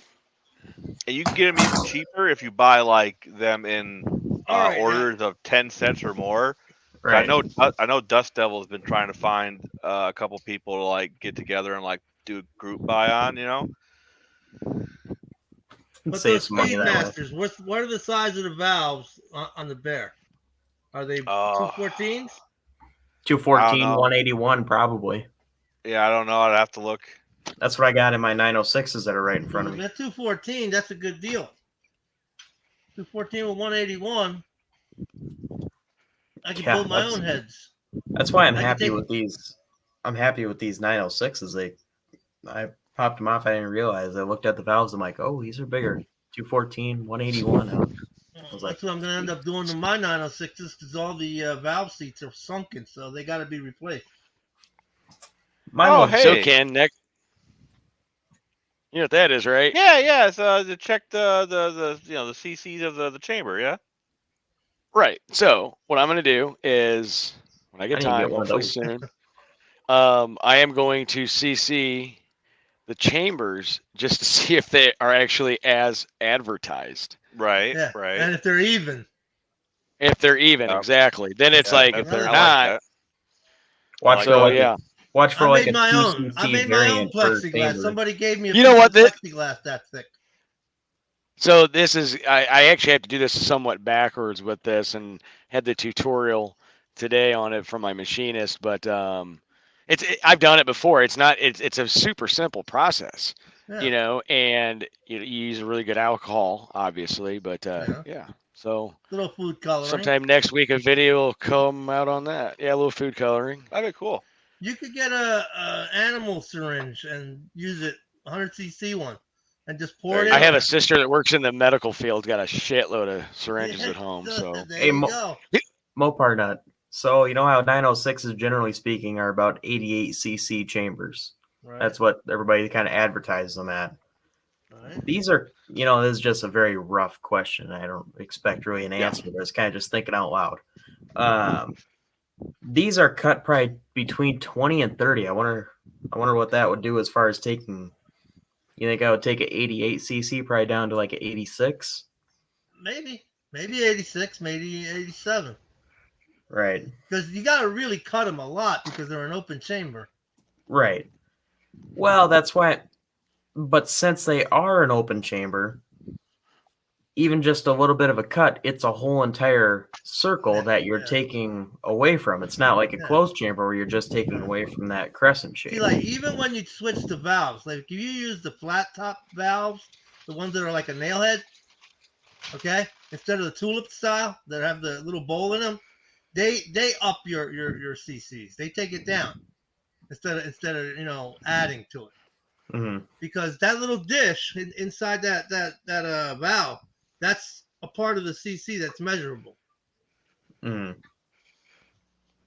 I gotta look at these heads. It almost looks like one I of these. need a piece of 1/2 inch to 1 inch plexiglass. yep, and a little hole in it. That Right. little hole that some guy gave me a 6 by 8 foot piece of that stuff. Says, "Oh, we don't No need it shit. anymore. You want it?" Yeah. Yeah. Send me a chunk. I said, I already made the CC. He had this. This was part of a kit, and I didn't take the other part with me because it was glass and it was vintage Those big Iscadarian speed equipment.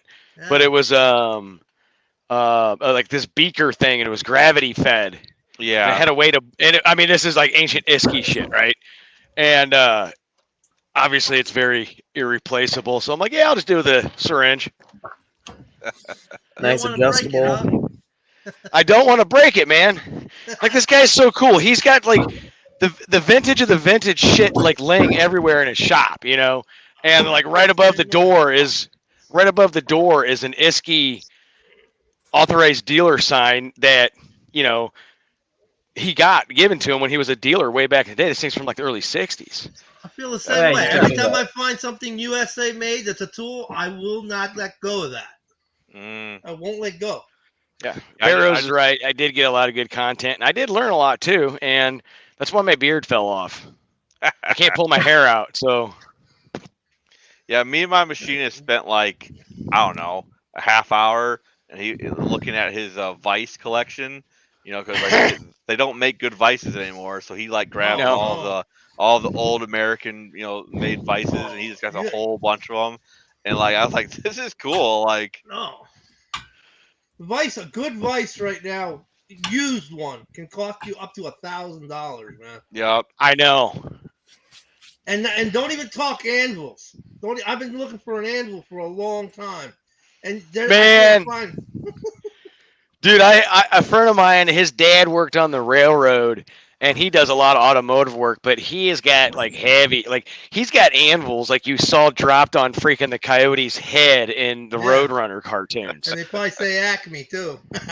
Oh, man, I mean, these things are huge, and he's got a bunch of them. He uses them all, but man, he's got some cool shit. It's like, man, I need that. A good anvil has to be really, really hard. Has Yeah. to be Oh, yeah. really hard. And you ain't gonna get that from does. China. No, you're gonna get one that breaks. You're gonna get one made out of recycled Jeff's shitty intake and exhaust valves. I gotta think of something funny once I get this all done, Ken, and straightened out and it's right, and I'm no longer fretting about it. I gotta do something hilarious with these because they're not That's not- usable, you know. That's not good. I got a sunken Well, valve. Well, you know, anything's usable if you just look the other way hard. You got Yeah, a sunken I mean, you- valve. Yeah, I think You so. know, I mean, you're right, Ken. Like if I was to build just a send it motor that that's gonna Yeah. be used for whatever. Yeah, you could slap those in there. I'm bottle sure I could get them to work. Bottle rocket. Give it the Yeah, like a bottle rocket car. Yeah, it looks like 2 of my intake valves are sunken. I just put a push rod across the top of the valve stems. That sucks. I don't know. I mean, they look like they are underneath, but I'll have to inspect them. How much margin is left on it? Can you see the margin? Off the Manly top? valves are good, Rob. It was just the thing where my machinist ordered something else. I'm kind of glad he did. 'cause Well, he got I'd be waiting. Ferrara, right? He got Ferrara valve, Yeah. right? Yeah, they were good. I don't know what valves. series he ordered, but I know they're stainless, and I know they're Ferrara. I know they are going to cost me more money that Ken's going to give to me as a donation. Hey, I need donations too. Thank you. I got this flathead. Yeah. I got go Oh, have that flathead Magna video, Flux. that's a great video. I like. So that that's video. for everyone in the chat, anybody watching. If you can think of something hilarious once I'm not done pissed off about these things, something funny to do with them, let me know because I'll do it and make a video of it. Hey, I'm Maybe it'll be because I'll do a recap video on these cylinder heads when I'm done, which is probably going to be, September 29th, the day before this is all ready to go, Sharpen the stems of them, Yeah. make some dangerous yard darts. Oh, there you You go. could. You Yeah, could, man, you could I'm make- happy you enjoyed the flathead video, man. I had a lot of fun putting that together. Yeah, I like that think it's kind of stuff. cool. I think it's really, really cool. I know The where there's flathead one stuff sitting. is I should have absolutely bought neat. it.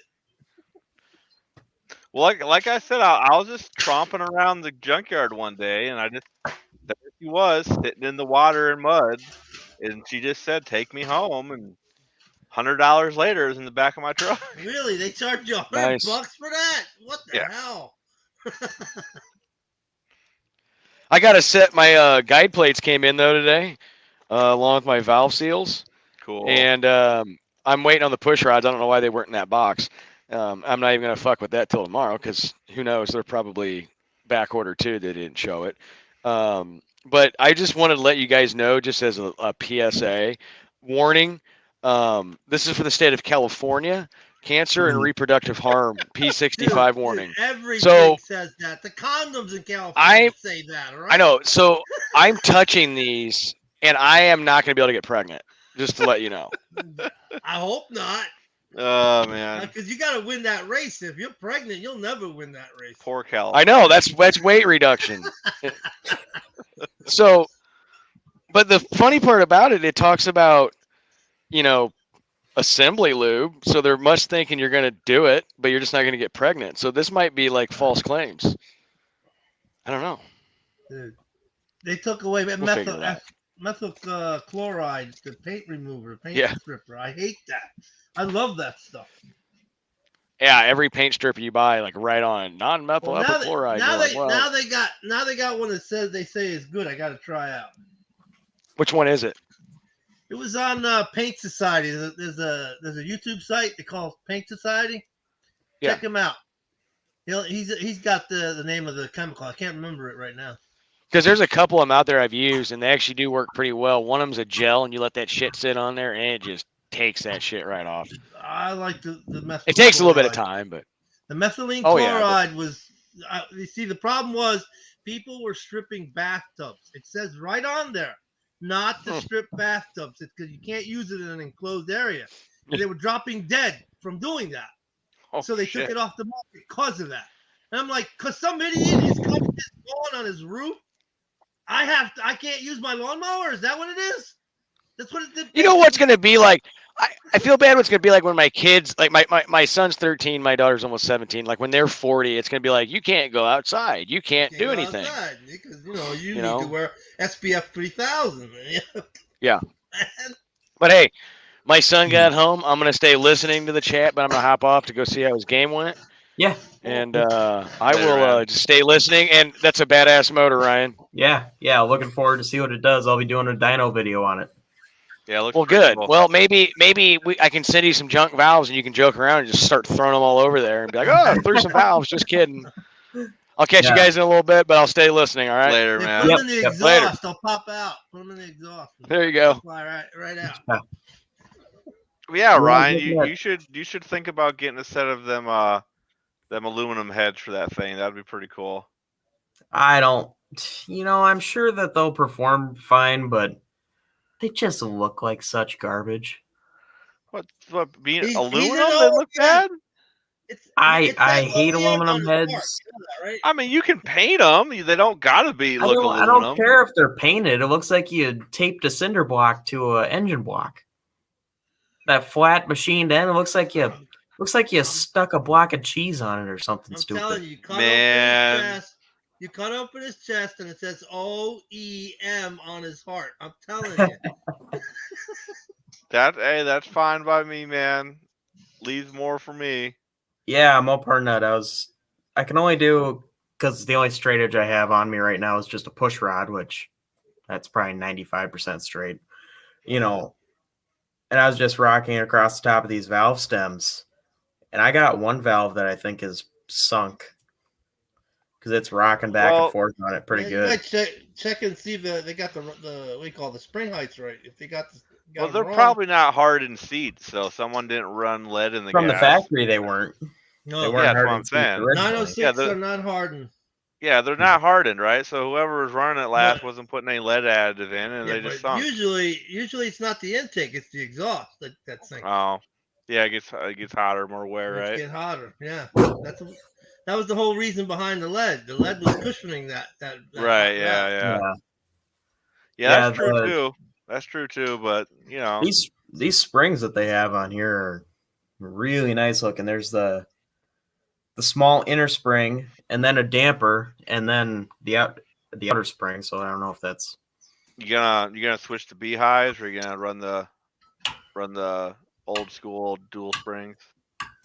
I'll just leave them. Yeah. If the valve doesn't end up being sunk, or if it's not bad enough that I'm gonna worry about it, I'll just throw them back together the way it is. But I kind of want to take at least a couple valves out, just because I want to know if they did any bowl work to it. But I don't know. Right. I don't know if they did or not.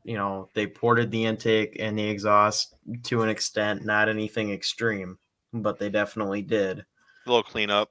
So I would assume that they did work in the bowls too, especially since they put larger valves in.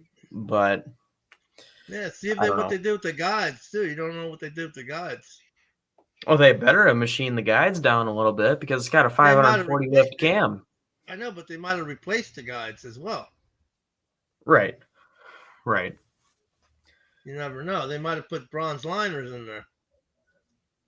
Right. Like I can't see in there if anything is like that. or not without taking it apart. No.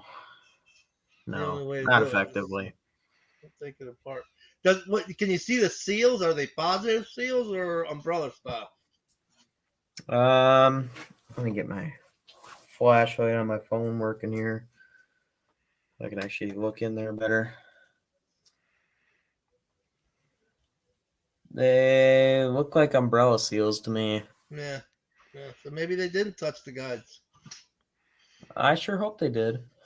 I like using positive seals, even if I have to go with the chlorofluoro style ones with the 6.25 guide. It'll still fit the guide and fit the valve.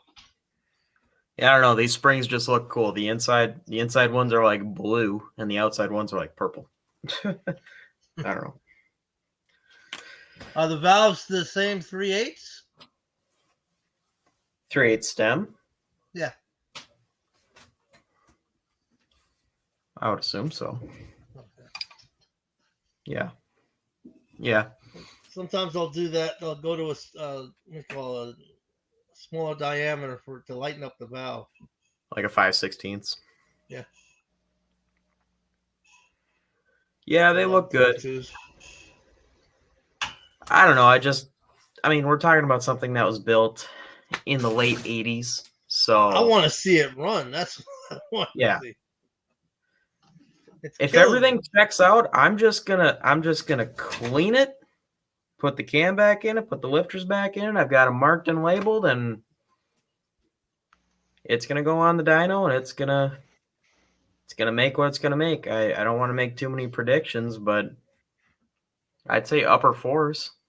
Yeah. Easy. I'd like to see 500 out of it, but I don't know. It's a I'd really like 509 487 cam. For the cam? Yeah. Is it a 509 lift? No, 540 on both sides. On both sides. Yeah. Oh, so you were wrong the last time. Yeah, I was wrong the last time. That was a Okay. cam for the other engine. Okay. All right. Okay. But what I can't figure out for the life of me is there's a number. It's a Crower, however people say it, cam. It's got the part number on the end of it. I cannot for the life of me find any information on it. I just try Google? measured it by hand. I measured the lobe lift minus the base circle and Yeah. multiplied it by my 1.5 rocker ratio, and that gave me the 540 lift. And it's on both intake They're and still exhaust. around, right? Why don't you just give them a call? Yeah, I might in the morning. Yeah, there you go. That'd be the best way to do it. Just give them a call. I'm sure they got, I'll reference that part number somewhere in the system. But it's like it's not the same kind of part number as they run nowadays. So it's like, Yeah, it's probably just a really old part number. yeah, it's a B7532, whatever that means. B7532.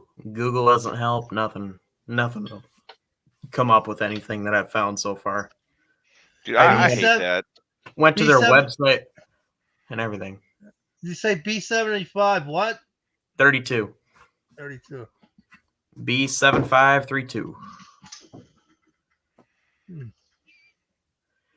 I mean, it's right in the 540 lift range. I mean, I just used a caliper, so it's not super accurate, but it's a good rough measurement. And I compared it to a cam that I have that's a 112 lobe separation, and I know it's narrower, so I don't know if it's a 110, I don't know if it's a 108, but I can tell it's narrower lobe separation. So yeah, I don't know. I bet you it's too old. Yeah. Because I'm on the Crowler site and it's not coming up. Yeah, I looked. There's Yeah. nothing. It's just really old. Like they'll probably have a way to look it up somehow. Yeah, you're gonna have to call them. Right. Yeah, I kind of figured, but I don't know. I'm not worried. I'm not too worried about it. I mean, I'm gonna go through and degrease the block. I'm gonna leave the short block intact, clean everything out best I can.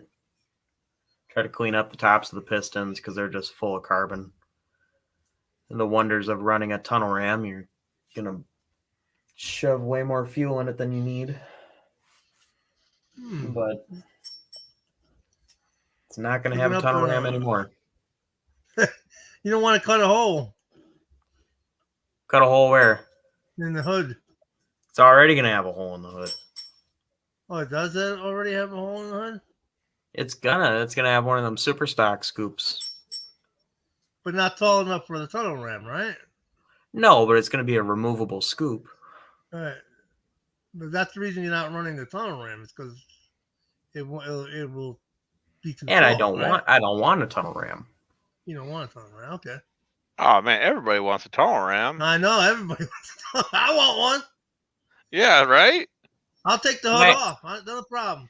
My high rise single plane will probably outperform most tunnel rams that aren't set up right. The drivability will be better. Yeah. The If you want to talk drivability- about drivability, it's going to have like a 36 or 3700 stall in it. It's going to have 456 gears. Don't talk about drivability. I want drivability. You're going for That's you're too going, much gear. You're going for takeoff. The gear is matched to the 8th mile is what it is. What Fair gear are you enough. gonna run? What gear are you gonna run in it? 456s.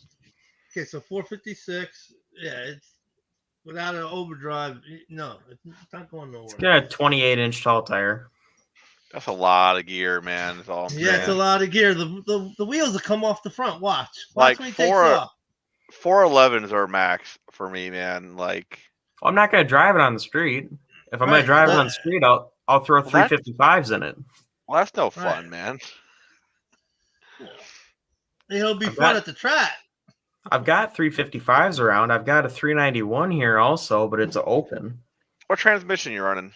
Automatic 727. You could Well, throw, you could throw an A518 behind it and make up that No. 456. 727. I Well, mean, the front part of the A518 is the 727. yes, it is. Technically. Yes, it technically. is. Yeah. Yeah. I don't know. No, I don't build anything without overdrive. It would cost you too much money, man. An A518 strong enough to handle what you're gonna put through it. That's gonna cost you money. JMR said, how heavy is the cart? Well, the only figure I can get as far as a 440 and a 66 or 7B body would be in a fully loaded 67 GTX. I got a figure of 3,650 pounds, and it's not going to have a whole lot of accessories like that particular car had. It'll be under 3,400, I think. That's still pretty heavy. Nah, not for a B body. Yeah, I know, but it's still pretty heavy for a car that's gonna be racing. I don't think my Ranger weighs much of anything. I can't. Oh, wait the to Ranger, get- forget about it. Ranger. I can't wait to go get a weight on it. I might be able to get it down 33, maybe 3,200, but it's going to have full interior in it still. I mean, it won't have a heater box or any of that crap in it. That's all going away. But Heater box. I kept my heater box. It gets too cold up here not to, man. I'm in Minnesota. I just don't drive it in the winter. Yeah. He's got enough yeah, cars that he okay. can do that. I He's got guess enough so. cars. Yeah, Mopar nut. I sold the only one that runs. I know that. The Charger. Oh, I and don't know why don't you have a couple running? I don't understand. With all the because parts there's- that you got, with all the parts you have yeah, a ton of parts. I mean, come on. more than enough parts, not enough time. Oh yeah, time is. I need to stay focused too. I have a hard time Well, staying focused. You know what they say? Either got the time or you got the money. You never have both. I don't have the money. I got the parts to do it though. Oh, So yeah, it's just time. Time is very, very hard to get, and it goes faster the older you get. Oh, They're not making yeah. more of it. Nope, not making more of it. Yeah, I want to put the trunk in my car soon. Cause get this on the rotisserie. Hell Yeah. yeah. That's what I want to do. So I gotta get that done at least the next month or two. Yeah. I gotta get it done because I got all that money I spent on getting the panels. I gotta get it done. Yeah. Yeah. The dart's not that hard to put back together either. It's got the engine and tranny in it already. All I need to do is put the 8 and 3/4 in there, and we're gonna roll. And the car will also have it'll have to. I mean, it's gonna have I know they're not the greatest, but bolt-in subframe connectors I'm getting from Bigfoots and Mopars, That's fine.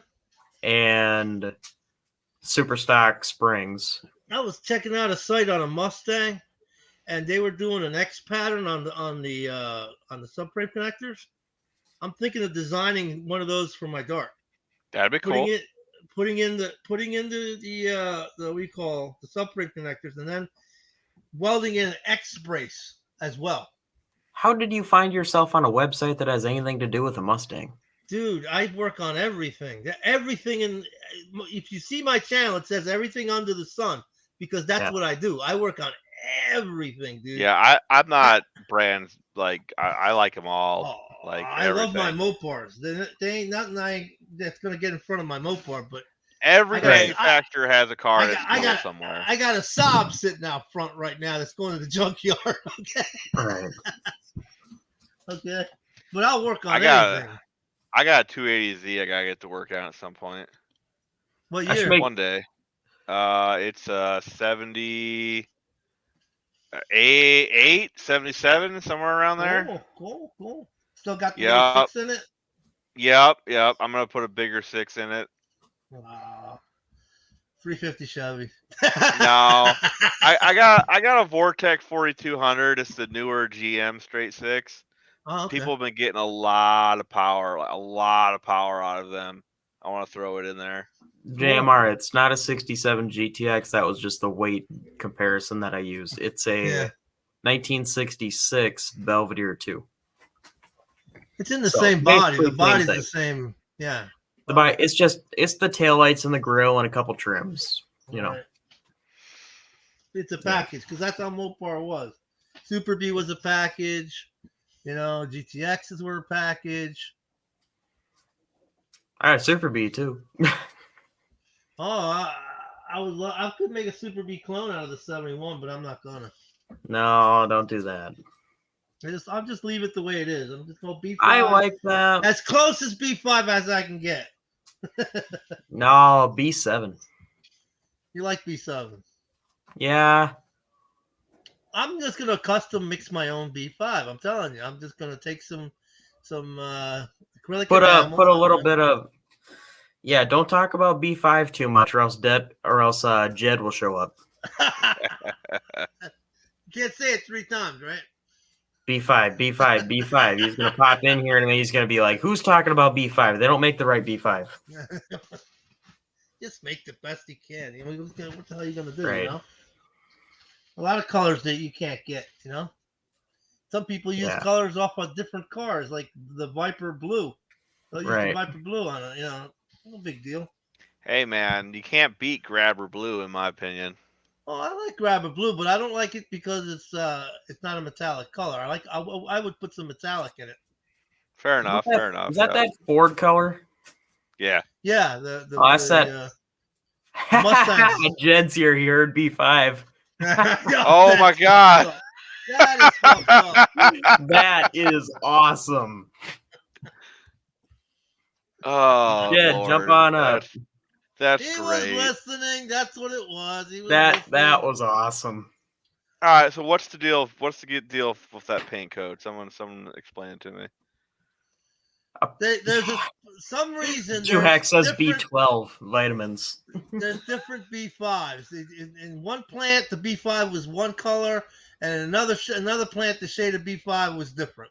Really? Well, Plant to beyond that, plant. hold on. Beyond that, Okay. there are three different shades. Right. There's 1969 and 1970 are one kind. They're Right. EB5. Right. 71 and 72 are GB5. 73, 4, I don't know if they used 5 and 6 as well. Yeah. But those are. I don't think there was any B5 in 76 though. JB5. Yeah, I don't know if it was 75 and 6 or not. Jed, you got anything to add to the B5 conversation? I fucking hate trying to match B5. It's impossible. Just live with it, I said. Well, nobody. I heard the problem is that. Hang on, I got to get the right microphone hooked up. Come on, Jed. It's Thursday. You're supposed to be prepared. Dude, I just got off the phone with a customer. Fair enough. At that 11 better? o'clock at night, you're still getting customer calls? I take customer calls until midnight. 3 a.m. is what Bigfoot said. Oh well, he's different. He's special. Okay, yeah, the Yeti mic is now hooked up. Okay. Oh my God. Let me. Jed, you missed it. I got a 440 here. I was gonna watch your video today, but I got freaking like slammed with projects. Yeah, I got 2 videos out on. I got a part 1 and a part 2. God dang it! You need to stop doing so well. I'm not doing good at all. I haven't gained a subscriber in like a week. You want me to unsubscribe and resubscribe? No, that doesn't help. Yeah, would you would technically have a new subscriber. That just confuses me. Oh, I got horrible hair today. It's freaking awful today. Hey, Ricker. So on the B5 thing, like I heard. By the way, who's guy? I don't know. Moparnut? That's Moparnut? Yes. You're on camera? Yeah, he's weird. Yeah, it was on camera. He's not on last camera time. much. Wow. He said he's Godzilla's brother. Right. I didn't know you were going to show yourself on camera. Yeah. I don't know. Well, if I figure if Dust Devil can do it, anybody can. Oh yeah, man. Well, thank you for. No, showing your up here. 70 is not FB5, it's EB5. 69 Yeah. and 70 are the same code. E is for 69, and that's the beginning year of that code. Yeah, so like I heard is B5 changed like year to year. Almost it's every really- 2 years. Come on. It's Plant to really plant, right? well, not every Well, plant. plant- It was yeah, Quality you could control say with that. Yeah, like plant to plant, and then year to year they Oh, changed it was it. the Actually, 60s the and formulation. 70s, you know? There's a lot of dope smoking, you know? But part of the problem you have nowadays is you can't actually recreate the old paints. You'll never get a modern paint to match the old paint. And what I was told is it was the poly they used. It wasn't like a real metallic. It was some special thing that we can't do anymore. And like I worked with Automotive Touch Up for, well, a long time trying to get B5 made to match Jezebel. And it's like every time I got a new batch of their paint, it was the same problem. They put too much silver in it to kind of compensate for the metallic. So it was too much silver, not enough blue. And no matter how many cans or jugs, however much I bought, it was always the same problem. And I eventually figured out a trick, and you got to buy a bunch of it, and you got to lay that paint on almost till it runs. And that silver rises to the top, and then you sand it with 400 grit. You take that top layer of silver off, and it's not close, but it's better. Like if you put like their paint right next to real B5, oh, it's like looking at B3 versus B5, light blue versus medium blue. I'm seeing like your quarter. That looks like the GM color that a lot of guys faded, use. man. It's faded bad. So basically, give up. Like, so this guy I was just talking to, he has an F5, it's Sublime Green Duster. And he swore it was real Sublime Green paint. And I was like, dude, because it needed some little patchwork on the lower quarters. It had been repainted. It's like, dude, don't mess with it. Leave the bubbles. Because if you try to fix that rust that's coming through on the paint, you are never going to match it. Ever. Even if it is real fucking Sublime, you're never going to get close. Well, he cut it all out, did all the body work, and now he can't get the paint to match. And he's not willing to take it to a body shop to get it fully resprayed because he's not going to spend $5,000, $10,000. And he lives in the middle of bumfuck nowhere in Tennessee, and they don't have one of those paint match guns. So he's pretty much a little screwed. And now his duster that he could have got probably $15,000 out of with rust bubbles is now going to be like a $7,000 duster because it looks like ass. He's gonna have to bite the bullet and get it resprayed. Right? Yeah, and he's going to lose all his profit. One of my cats was just hanging from the ceiling. Oh yeah, speaking Down. of cats, today is Cappy's 10th birthday. The high five cat. Cool. Did you get an anchovy cake for her or something? Oh, we brought him steak home. He likes My steak. cat, forget it. My cat eats everything. That son of a bitch eats. He eats the those tortilla Doritos, the really hot ones. He Oh, takes yeah, them out of yeah. my. He takes them out of my hand. I'm like, look, you son of a bitch. That's what Cappy does. Every time Yeah. we get a bag of chips out, he wants his own chips, but he thinks they're all Doritos because he loves to lick Doritos. But that's the only chip he'll eat. Now, our little kitten, the little black one, she is a garbage disposal. Whatever you have, she wants it. Wow. Yeah, I never had a Yeah. cat like that. That ate I had a cat Oh, that eat boy. tomatoes. It was. I wish I different. could show names because Two Hacks just came in here and his name on my screen is B5 Blue. If, Oh, if you oh, get look, if you I if know you there's clear a the button. comment Look for at the the button. bottom of the screen, it should show names. Yeah. Yeah, tell him. Yeah. I don't know how to do Hi, that. Jed. Come on, help Hey, him out. Jeff, you look Oh, like a 12-year-old boy. I know, no beard, man. Oh, There Like- you go. There you There you go. What real the- quick. can do So, it. Jed, to update you on this situation. No, This is a I wanna watch the 1974 video. 40. I want to watch the video. What? I want to watch the video. Screw off. Don't be telling me anything. But I have information that's not in the video. Okay, fine. First of all, I was looking at the cam. I can't find crap for information on the cam. But I told you measured to it. I told It's you to 540 lift on both sides. How'd you measure that? Base circle and then the lift and then times the rocker ratio and it's Okay, you did it right. yeah. I googled. I had to make sure because I was 99% sure I was doing it right, but I had to make sure because I was like, I've heard people First- say that's not right, but First Base time I circle did can it, bite you in I the ass. You know that, right? Base circle can bite you in the ass, and you can have an engine that's going tap tap tap tap, and you don't even know why. Just because of a base circle. well, long story short, the heads have got the Isky adjustable rockers. We've already been over that. The heads have bigger valves in them. The cam seems really small. 540, That's pretty small. Well, maybe to me. compared to Jezebel. Well, I mean, like my 451 and my satellite's got a bigger cam than that. I mean, it's not much bigger, but I'm technically. So, just be real here. You never measure a cam off the lift specs. It's the Right. duration at 50 number that matters. That's where you're going to have to call Crowler and try and get that information. I'm gonna have to call him because I can't find anything as far as based on this part number. It's probably But- too old. Yeah, I checked the rod bearing. 1988 was the date on the bearing. Damn. Yeah.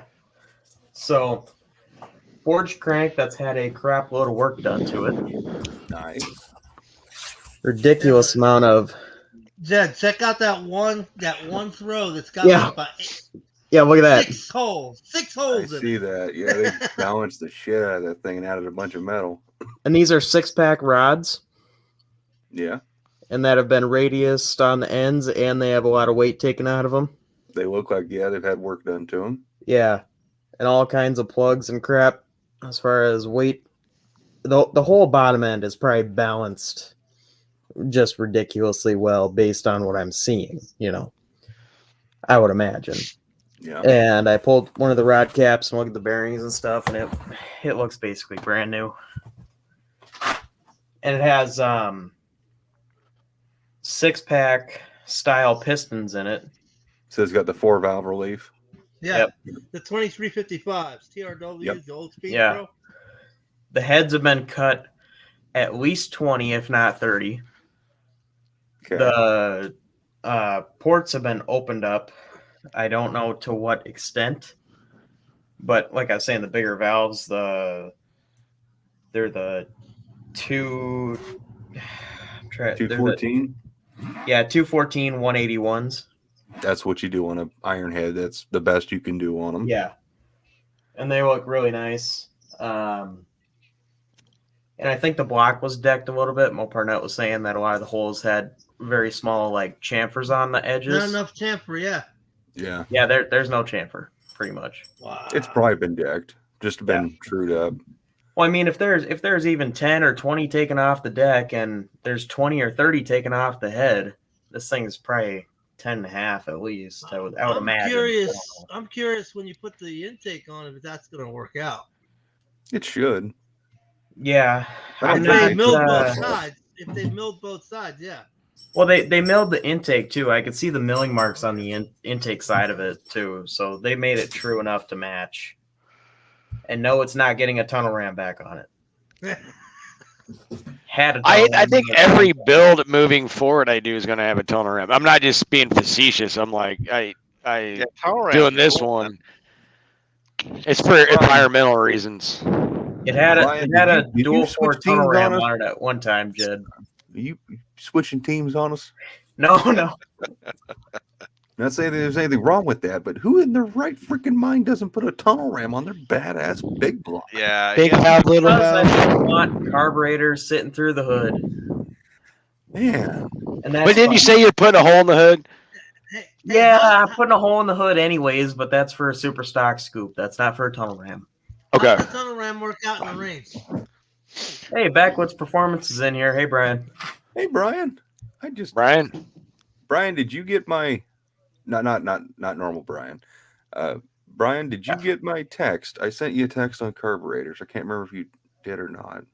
Jeez, I don't even have your phone number. You don't? Well, he bought parts from me. He didn't even know he was buying parts from me. You ever tell you that story? Yeah, that Duster grill. Yeah, that was freaking cool. Oh, here, Yeah. you're actually pulled up right on my phone. Here, you do need my number. There, now you have it. Holy crap! I literally just did that, and I got a message. Oh, hey, Yeah. Jed, I wanted to say thanks again, man, for putting me in touch with your Holly guy. I've been wanting to talk to you. Is it going anywhere? Well, he sent me an email, and he asked me if I wanted a refund or the part. He said that the part would be easier. I says, you know what? Part sounds fine, man. And that was 10 days ago, and I haven't heard from him since. So, Okay. Mm-hmm. Well, basically, whatever Holly owed me for the headaches, you're getting it. well, That you didn't need was to- that's even though I don't know you, Dick from Dirt, there is nothing Holly has that I want that they can do to make it right by me. And I'm like, I can't say his name, but it's like, dude, if you can't make it right by me, which you can't, that is Well, awful. I really appreciate that, man. Like you didn't need to stick your neck out like that for me. I do appreciate it. Well, even though you're into engines, I don't really care for sometimes, and you and I are completely opposite when it comes to carburetors versus EFI and turbos versus NA and shit like that. Yes, yeah. It doesn't mean anything to me as far as that. It's about you getting what is owed to you. That's a lot of money you spent, and you deserve to get your parts. Because if it was you bought them from me, I'd have been over fucking backwards and fucking made it right by you. Right. Well, like I said, I do appreciate it. It's what I do, man. Drill a Zerk in that thing and get some grease Spit- in that thing. It won't make some noise. At least Yeah. spit on it. Like Like I say, just spit on it. Yeah. that is god awful. Yeah, I need to get this cleaned up. There's a ridiculous amount of carbon on the pistons, but you guys can't see on camera, but the bores are like brand new. They're as far as there's no Is there any ridge? no ridge at all. It's smooth as glass. Sweet. And Yeah, it's good deal. really nice. Got got solid motor mounts on it. There's some colors that are pretty close to B5 in the GM spectrum. They're still not B5. Here we go again. Yeah, I just want to. If you want true B5, give up. You're never going to do it. I have a buddy who spent $10,000 worth in researching and developing, trying to create real B5. That's He didn't get anywhere. That's No it. shit. I'm Wow. renaming my lives from Car Talk Live to B5 Talk B5. Live. Let's not. To B5 Live. I'm telling you, man, The B5 Live. Yep. Grabber Blue is the way to go on Blue. Grabber Oh, Blue yeah. is Blue wannabe with some Betty Blue. metallic in it. Put some metallic in the Grabber Blue, and I'll put it on. Such a nice color, man. Yeah, Grabber put some Blue is like put a some wannabe pearl. Betty Blue. Yeah. Yeah, Put some pearl in Pearl and Big Bad Blue, the AMX. Yeah, that'll work. That would look kind of cool. Yep. I don't know. That'll work. Ryan, so what are you putting on there? What intake are you putting on there? That Y-end accelerator. Okay, that's a pretty good intake. Yeah. None I was of going to these are ask all you, carburetor-wise, I'm an idiot when it comes to carburetors. Okay. Based on the limited information you know as much as I know pretty much now. Mhm. Any kind of recommendations, you know? So that 440 sounds like it's right in the 500 horsepower That's area. kind of what I'm thinking. I'm going to dyno it probably within the next couple weeks. You can probably squeak out 550 if everything's right. So I would say start with an 850. That Right. should be plenty. Mechanical secondary. That's the only kind. There's Yeah, I'm an no idiot. other size carburetor. So you can you can get with me if you want to buy something from me, get something new. It doesn't matter.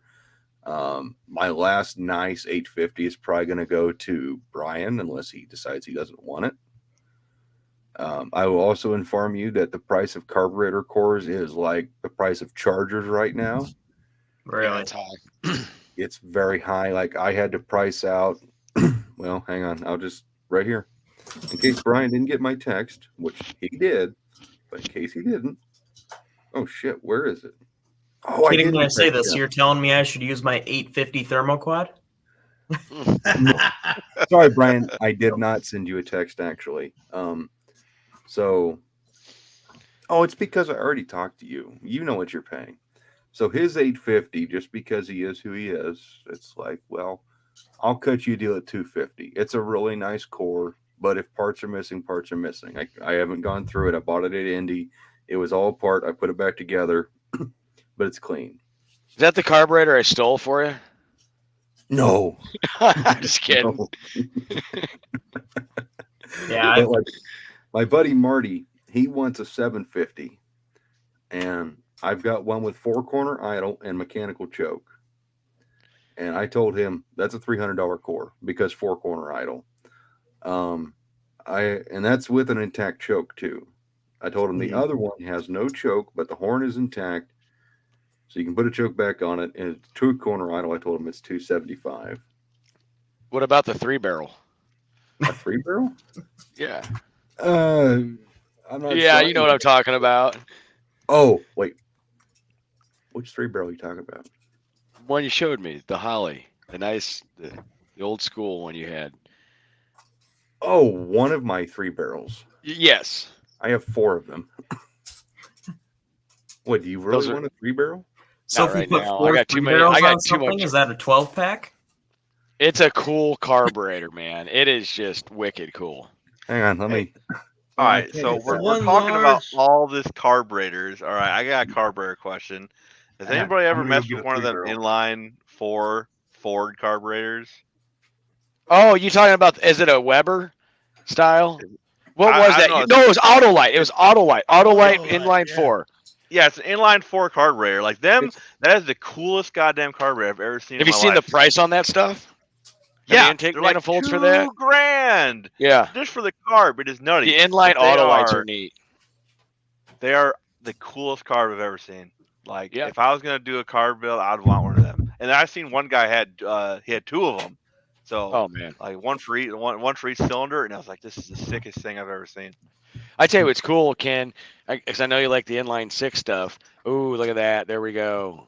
Squirrel. Yeah, them That 3 is- barrels are cool, dude. Those are Yeah. cool. Yeah, this That is is- the most that's complete one cool. I have. Most of them don't have a choke horn anymore, which this one's been milled off, but it does have the choke plate and the giant vacuum diaphragm, which for the world to know, because Ryan's going to eventually have a giant YouTube channel. This is not There is nothing about this diaphragm besides the lid that is actually nothing on this diaphragm interchangeable with a 6-pack. Because a 6-pack has more bolts on the outside. The diaphragm inside a 6-pack is longer. So this is nothing. Like, this is literally a diaphragm just for this carburetor. That's huge. It's a one-off. It's It's a a cool one-off. carburetor. Yeah. And it's really hard to get them. There's one guy who reproduces these, and he owns the carb shop in Missouri, and they cost about, what do you say, like $150 if you want the diaphragm. Jeez. They're stupid expensive to build, but this one still works. Ken, what you need to look at sometime, going since you like the inline 6 stuff, which is pretty wicked. The 265 inline 6 Hemi 6-pack that was in the Valiant Chargers in Australia. It had like 3 2-barrel side draft Oh, Webers dude. on it. Unbelievable. I It's would like love- I've I would always love wanted one one of of them. those. Those are cool.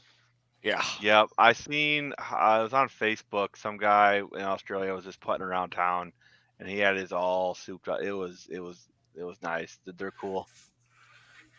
Oh yeah, thermoquads can be built for performance. There's just a lot better options out there. Well, one thing, Yeah, the the only- throttle valves have to be taken care of. The only sloppy options I throttle valves currently aren't gonna work out. the only options I currently have is the 850 thermoquad, a 750. I think it's a vacuum secondary. It's a Holley 3310 is the list number. Good carb, but it's not what I'd recommend. Or I've got a brand new Holley Quick Fuel How big is it? 750. Mechanical secondary? I'd have to check. I haven't looked at it in a while. I don't remember. I don't think Quick Fuel makes a vacuum carb. Like that would be a good carburetor to start with on that engine, but I got a feeling you're going to need, with the little bit of port work you say, and with those Yeah. valves, it also depends on when your cam runs out. So the Right. smaller the carburetor you can get by with on your engine, the better, because you have way better throttle response. Yeah. A lot of guys go straight to an 850, 950 when all they need is a 650. They don't realize that a 650 can support a lot of horsepower. Yeah. Yeah. Like, It's all I'm about impressed. their- I mean, the more I look at this engine, it's just everything about it is just well built. I mean, even the push rods, they went with the 3/8. Oh yes. Yeah, the nice ones, you know.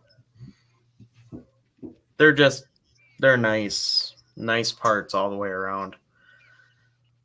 The only thing that surprised me is just based on everything else. I thought they would probably change to like ARP bolts or studs or something like that, but they didn't. It's just all factory hardware, which is fine.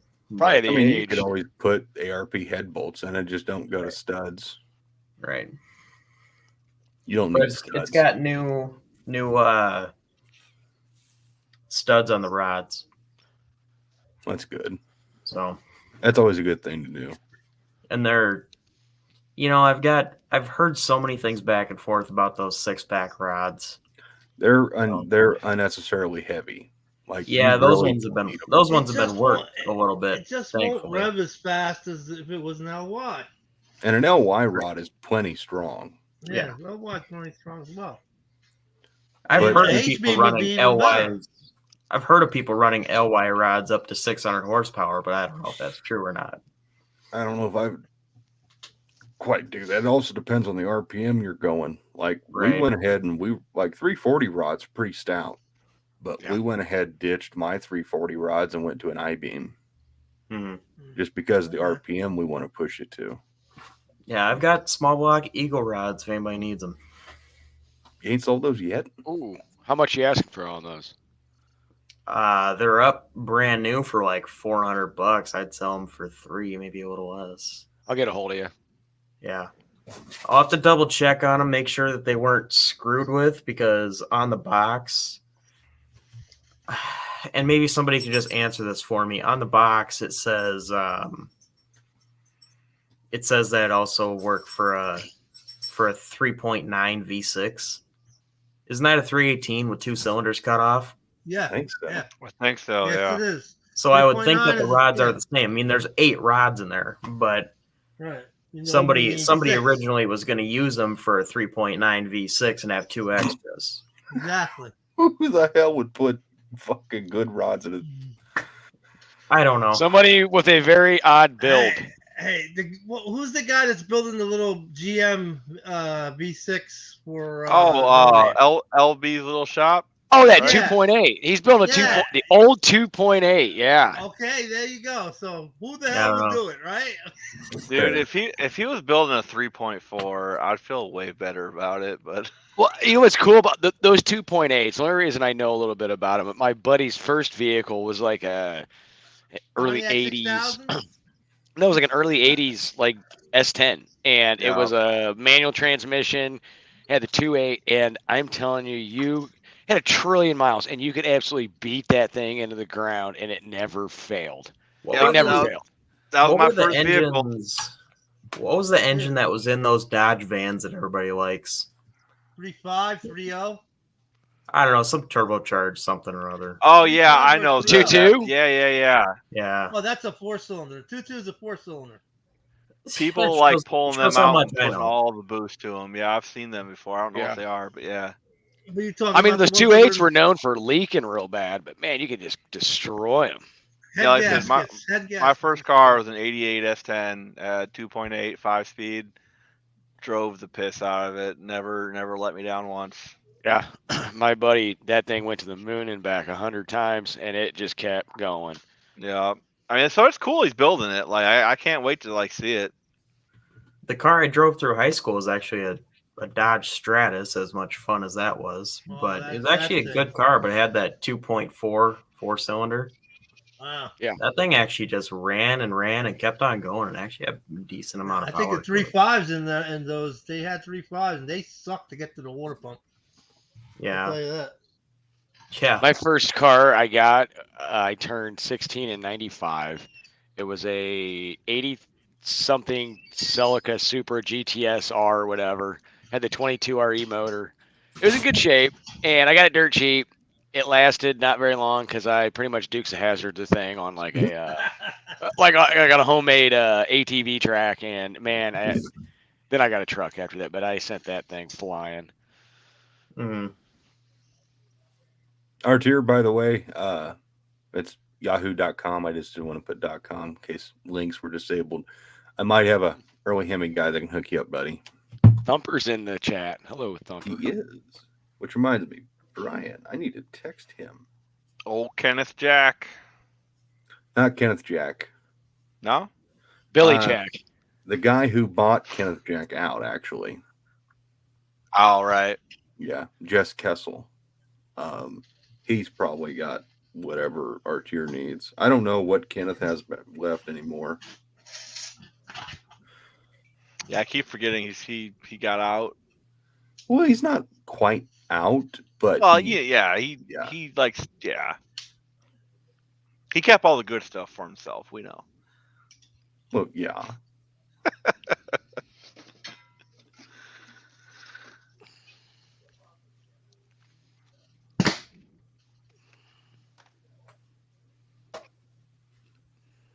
Hang on, I'm horrible at texting. I'm just. This is. Are you this one is finger painful. texting? I chicken peck when I text because I can type like no other because I'm used to it now. But when I sit here and text, it's literally boop, boop, boop, boop. Yeah. But yeah, these pistons are pretty much right to the top. I mean, they're probably 10, 15 thousandths down, but they're pretty close to the top. And with the fact that I think it's been decked probably 10, and the heads have been decked between 10 and, I mean, not between 10, I mean, between 20 and 30 from what I can get rough measurements on. And with a 540 lift cam, I bet the pistons are coming pretty close to the valves. You want to double check it probably. I'm sure they checked it, Mhm. but I'd probably just for safety's sake, I'd run probably a Felpro blue Permatorque gasket. They're fairly thick, Right. and it's basically going to negate any of the decking, but at least you know you'll be safe. Is that like I a pulled the 50, gasket off. Or you can run a little clay in there and find out. Yeah, that's what I'm gonna be doing. I got a bunch of Play-Doh on hand whenever I get these freaking heads done. Yeah. See, my problem is if I end up way too close, the one gasket I really need is the Cometic, and good luck getting those right now. I bought all of the Hemi ones Jake's had in stock a year ago. See, I literally, it was hilarious. I bought a bunch of different Hemi head gaskets because I didn't know what I was going to end up needing. So I've got like 3 or 4 sets of Hemi head gaskets. I spent a pile of money on them. Cometic, Velcro, and literally like Rob the next day got a call from a guy. I really need Hemi head gasket. And it was literally one of the sets I had just bought. And they weren't coming back into stock. And Rob was like, man, if I wouldn't lose my job, I'd give you his number. And because they had literally just left Jags. And I was like, dude, if you can, fucking cancel the order, let the guy have them, because they're probably the ones I'm not going to need, because they're like 400 or 500 bore. Yeah. And it's like, I know I won't need them, but you know what's funny is like when we found out that, you know, we're 10 thousandths out of the hole, right? Yeah. And I got online and it's like, okay, and I checked everywhere and there's places in stock for the 400 bore 051, which would be the spec I would need. Oh man, people were doing this. Now I can't find them, and now they're like November, and I'm going, well, we haven't even got to that far to checking it, and I am just really freaking hoping. Oof, that would suck. That could derail your entire deal. These aren't very thick. Those are Velcro Torques. They're the Velcro Blues.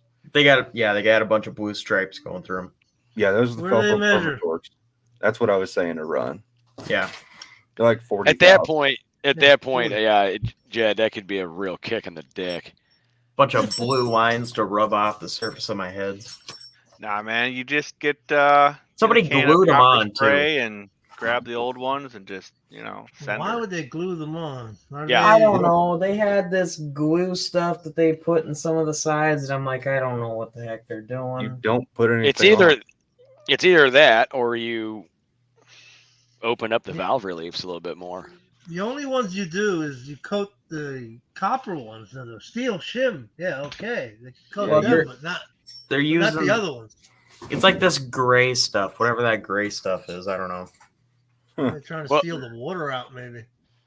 Jed, it's kind of weird because like the guy that I was talking to about the Cometics, and he builds big block Fords, and when I went over and was talking to him about it, this is no joke, he kind of ran in something similar, but instead of just ordering the extremely expensive head gaskets, and he had a whole bunch of other ones on hand, he had this machine, and with no joke, with the freaking pistons in the block, he was opening up valve relief, clean and open up valve relief, and went through the whole entire thing.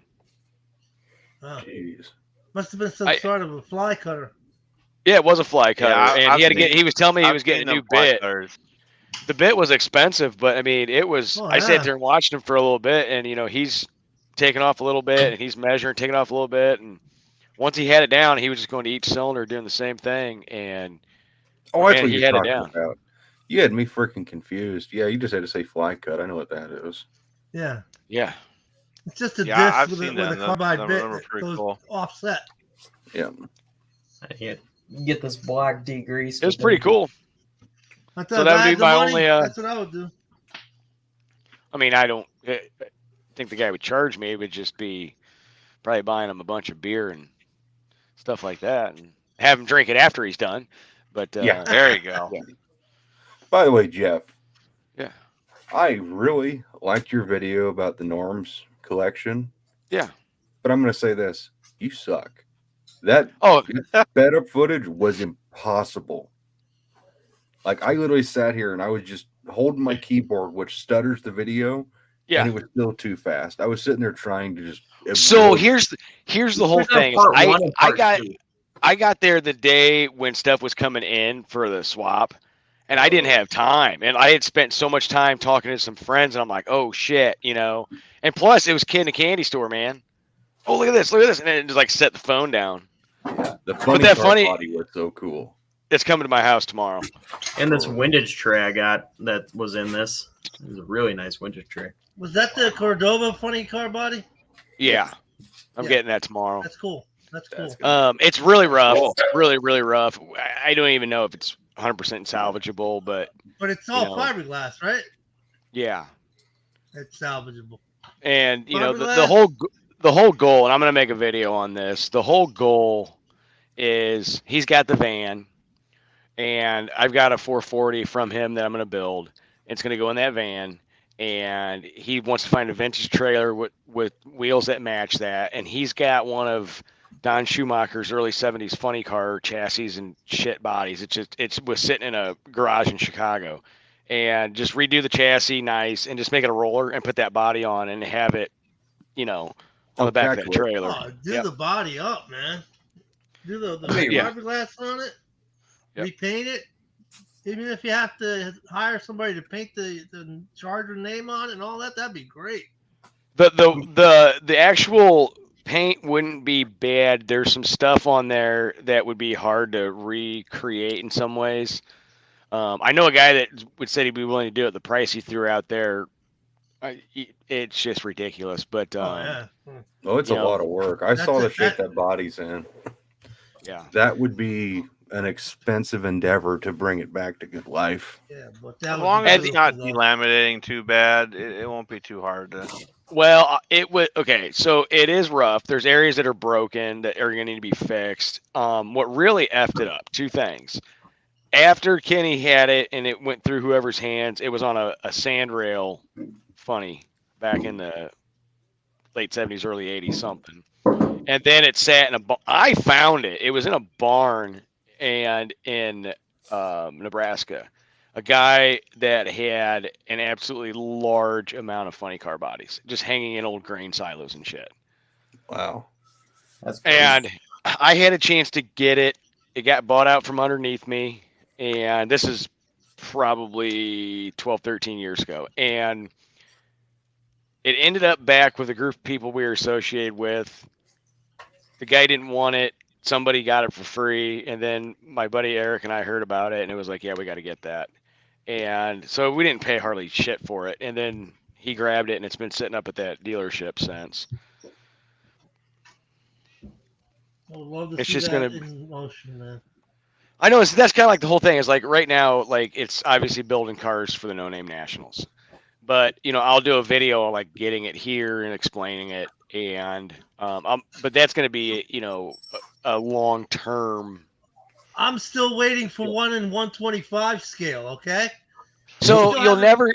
They still haven't made them in 125 scale yet. You won't see the 125 scale of that car. The reason being is back when they did the Johnny Lightning silver supercharger from like 73, Yeah. there was licensing disagreements between two parties. I know. And yeah, There's no licensing disagreements with 3D printers, though, and I got a couple of guys Yes. that make the body. yes. So that's I what mean, I'm gonna do. It's you know, I used to do a lot of model car stuff because I always thought it was cool. And there's a lot of companies out there do the resin stuff, the decal stuff. And I think if you get really good pictures of stuff, people will make it for you. Oh yeah. You just well, gave me an idea. The biggest deal with making decals is you got to have a special machine for that. I got a Yeah. guy that's doing 440 engines on a 3D printer. That Yeah. he's sending me one tomorrow because I'm the one that sent him all the reference photos for him to make them. So I've always wanted a 66 Dart model kit. Not that I have time to build it, but they used to make them in resin, Yeah. Yeah. but I can't find one now. Nah. So they I just don't. thought about maybe it's a good reason Was to it- invest in a fucking 3D printer. Was it Johnny 3D Flintstone?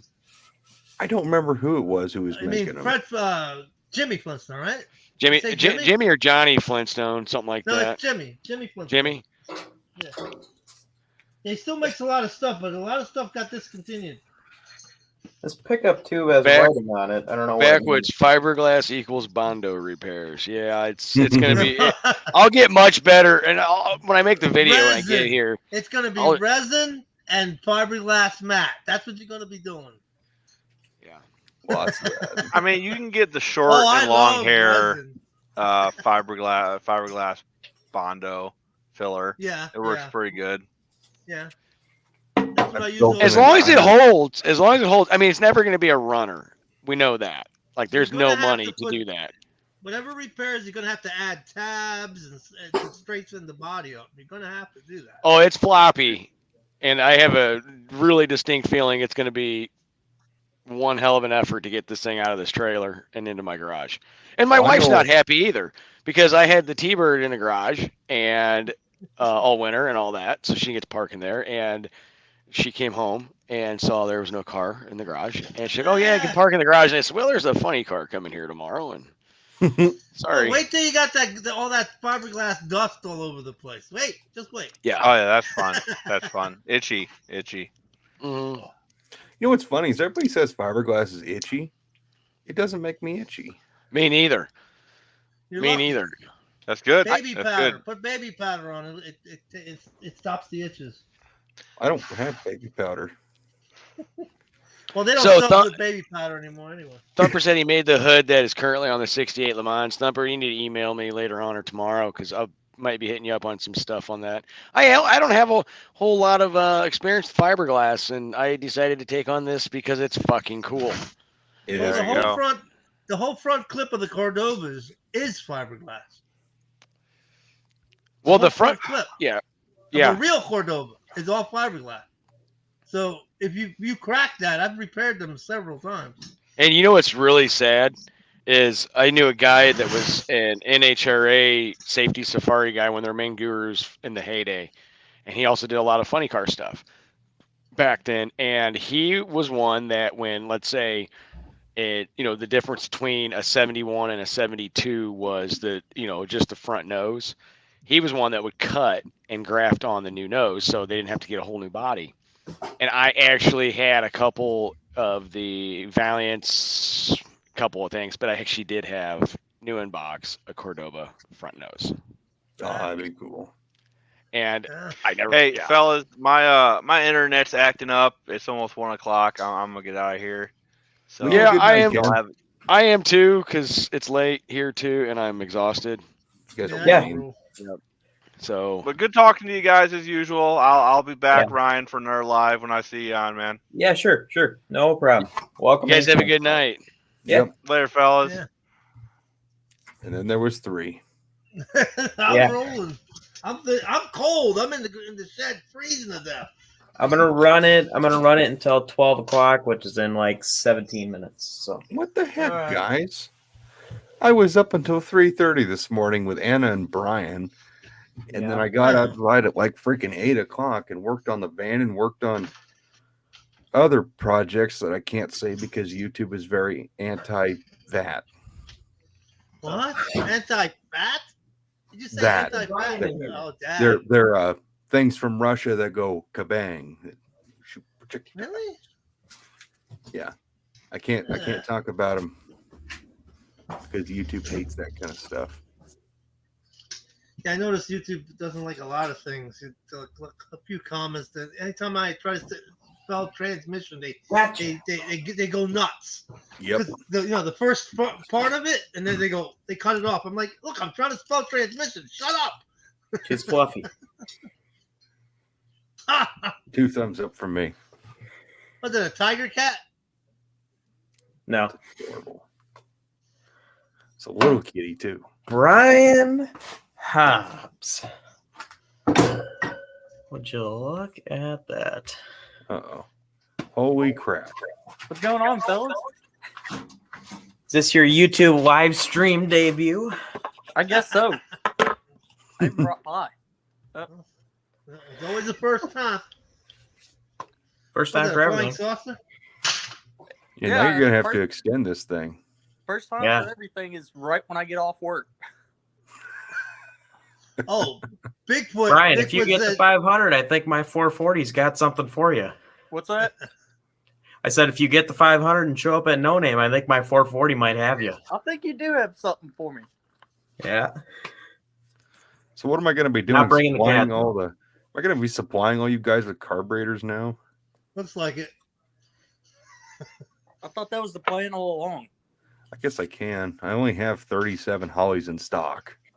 So a core carburetor, right, is like $300. Just looking around, $300 for a core. Yeah. How much for a rebuilt 850? I too much. Not too much. I mean, would- like You're the price taking is the going fun up. out Is of what I'm it, saying. I didn't mean to say too much. Well, taking the the whole fun out of thing is I'll do a carburetor for you, but it gets really expensive. Right. And the problem is I have to charge a flat fee because if I charge you by the hour, it gets really stupid. Like you're better off buying a brand new one.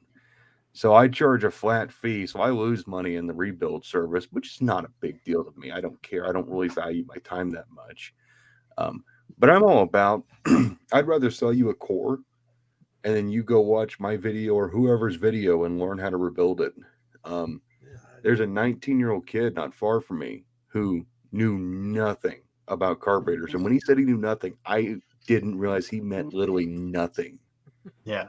And he didn't have the money, well, because he's 19, didn't have money to buy a good carb. And he couldn't afford one of my cores and he couldn't afford me to rebuild it. And I kind of felt bad for him. It's like, okay, well, bring me your carburetor and I'll charge you. I think I charged him like $75. And it's like, I'll stand right here. I'll hold your hand and I'll show you every part and what it does and teach you. And I was shocked. He brought me a freaking 650 double pumper and it was a good one. And it was like, sweet, we can rebuild this. So he brought a kit and everything. And it was actually like one of the most fulfilling things I've ever done was teaching him. And every once in a while, I'll get a text from him, Peter, and he'll have a question about, well, it's bogging at this kind of RPM when I do this. What's going on? It's like, that's too much fuel, dude. And since you're doing it off idle, you need to freaking advance the accelerator pump cam because you're getting too much air when you're giving it throttle. It's opening the butterflies before it's dumping fuel, so you're getting too much air versus fuel. So you got to work on that. And it's been fucking cool to teach this kid because he's the next guy. When I can't teach people anymore, when I'm gone, Peter is he's 10 years younger than me. He's going to have this knowledge and he's going to pass it to the next guy. And that's kind of where I'm coming from is I'd rather have Brian and freaking Ryan up there figure this stuff out because then they can go on and they can teach more. And the carburetors are no longer this weird, obscure thing that's dying. Hello. You got more people. Yeah. Cool. What's up? Jed, I don't know how much longer than you I might last. I just found a toothpick while eating my pie, so. What's up? Can you hear me? Yeah, we can hear you. Can you hear me? Yeah, we can hear you, man. Cool. I'm not getting any sound here. So the next carburetor I'm gonna get, I'll get it off of you because I want to rebuild one.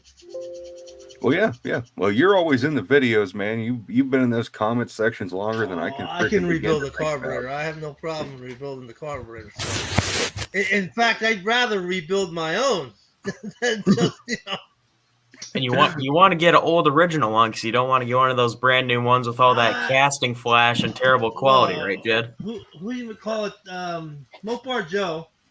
He said just Mopar Joe. He sent me a car, but it's a center hung, and I'm not a center hung, a side hung, and I want a center hung. Oh, you can just change the float bowls. I could do that. Yeah, I know. I was thinking about doing that, but I want to start with just one that's already that way. Hang on. So is it like an older Holly with a good zinc chrome finish or the zinc dichromate? God, Because I do have brand new aluminum float bowls. Ah, cool. Yeah, I could just But I mean, they're swap shiny. those They're out. not. Huh? Yeah, I could just swap them out. I thought about that. Yeah. Yeah, you just need to get the floats and stuff, but you can buy all the internals for these from Allstate carburetors. They're not too bad. The bowls themselves are kind of expensive, but I took these off of the carburetors on my new tunnel ram because I wanted the Ultra XP bowls. Okay. So if you just need float bowls and these will look right or they don't bug you, I can hook you up with these. I got 4 of them. Okay. I'm still thinking. I'm still building. Yeah, you figure out what you want to do, man. Because I'm not afraid of Carters. You hate Carters. I don't hate Carters. I don't hate them. I just don't understand them, and I refuse to understand them. I understand them and I don't like them. I don't like them. There's a reason people always said if you want to go fast, you pick a Holly. That's true. Edelbrock Yeah, does not but- make a Dominator carburetor. There's no Well- there's no movie sound in the Holly, man. When you watch Dirty Harry, you're listening to a thermoquad. Ooh. Yeah. I don't know why, but that feels like a low blow.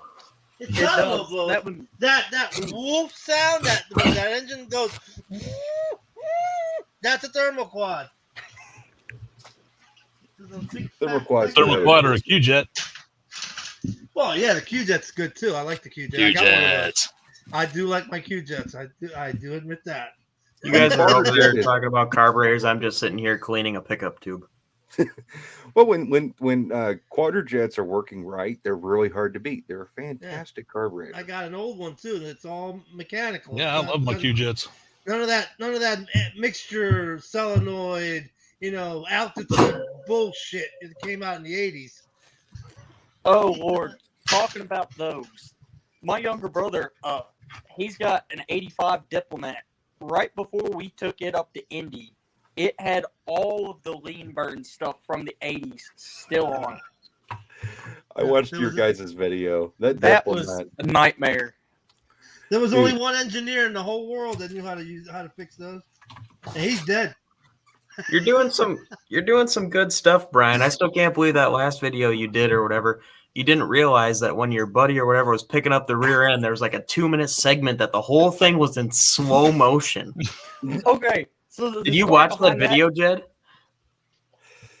Dude, I'm not gonna lie. I'm gonna level with everybody here. Yeah. I haven't kept up with jack shit because I've been so busy. Oh yeah, you're a busy dude, man. I don't blame you. Like, I just got off the phone with someone and I saw you were live and it's like, okay, let's see what's going on. And we were talking about B5 Blue, and Oh he's yeah, got well time you heard on B5 Blue and you had to come running, right? Yeah, it's like as soon as I heard you guys right talking about before you B5, jumped it's like- on. it's Right like before you hammer. jumped on, either Mopar Nut or Jeff, when he was on here, he said, Right. if you say B5 Blue 3 times in a row, he will show up. And then you showed up after I said B5 Blue 3 times in a row.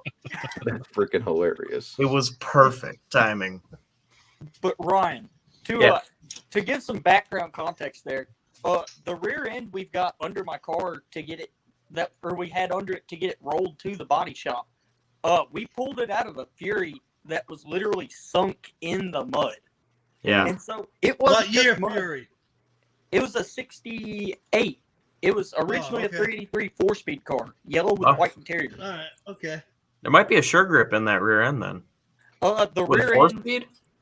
yeah, it was a 4-speed car, 4-speed bucket seats. It might be a sure grip. I'd The take a look. original rear end got pulled out of it. The Oh. guy kind of screwed my uncle on the deal. Sounds But about right. I Has was anybody covered. Go ahead.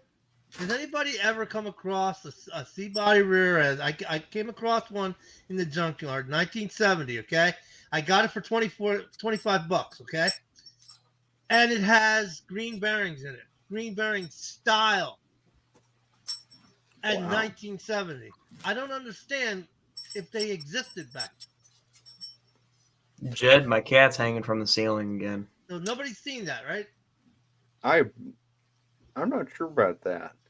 Yeah, I don't know. have an answer. I need to see the Yeah. cat from the ceiling. She got down now. She was hanging from I'm in the basement of a barn right now, of our barn, and there's these vertical posts. She's hanging from the sides of the vertical post with her paws up on the ceiling holding on to something. So she's like halfway upside down. And there's a little like Christmas wreath thing hanging up that she's jingling the bell thing on. That's funny. Cats, dude. Yeah, she's like 5 months old or something. She's still a kid. Ooh, she just fell. You good? Yeah, she's fine. But yeah, I had a Ryan, yard cat that would jump above my head. I had one of my trucks up on the lift so I could walk under the rear end. And I turn around and all of a sudden there's an orange cat up on the rear end. And I'm like, how the hell did you get up there? She jumped to the bed later. She I jumped hate down when onto a they piece fall. of cardboard and slipped when she landed. Oh. Cat Yeah, Ryan. videos. Lots of karma and views. Yeah. Yes. To finish that story, though, how I ended up in slow mo, while I'm sitting there trying to record this, covered head to toe in red clay, I almost dropped my phone. And anyway, I picked it back up, and I seen it was still ready to record. So I was like, okay, I guess it didn't change nothing. And I started recording. Didn't find out it's slow motion until you texted me that day. Yeah. It was like a solid. You gotta watch it when you get time, Jed. It's like, it's funny because you say to your buddy, I don't know his name, but you say to your buddy, you're like, I thought you were a man. You could pick that rear up on your own. Start the slow motion. He reaches down, picks up the rear end, all in slow motion, and starts walking. And it's him walking with the rear end for like 2 minutes in slow motion. Damn. And then he sets it down, and then it goes regular again. It was rough. I had to watch that. It's like, if there was ever a time for it to do that, that was probably the time. Hey, look, somebody called you Mopar Man 62. I don't know why. He's probably mixing me up with Mopar Man. Mopar Man 78. 78, yeah, 78. No, you two have become one now. Mopar Man 62. No way. Don't even try that crap. Yeah. Let me see. Oh, hey, it's making 2022. sure. We don't judge. I don't know about you. But yeah, Brian, to catch you up on this 440 a little bit, I don't know if you saw anything, but I think I watched your video you uploaded today. I had 2 videos. I had a part 1 and a part 2. Oh, I did not see part 2. I uploaded part 2 today. Part 1 was yesterday. Oh, well then, yeah, I did see part 2. But yeah, it ended up being 40 over with 6-pack style pistons and 6-pack rods. A lot of work done to the crank as far as balancing, and the cam. I said the cam wrong in the video, I think. The cam ended up, I said in there because I put the wrong number in. The cam that I was looking up was a Crowder. It was some weird thing. It was 224, 236. It was, the lift on it was 478, 502. I was like, that's a cam that's in a different engine here. This one, I can't find any actual specs on it, but I measured it. Ended up being 540 lift on both sides. Dude. It'll be a good runner. That'll go good with the 456 gears. Yeah, you got a little more than me there. Yeah, if I can get it to hook up. You're talking about hooking up. I've got a 4-speed. Yeah, but don't you have yours tubbed or mini tubbed?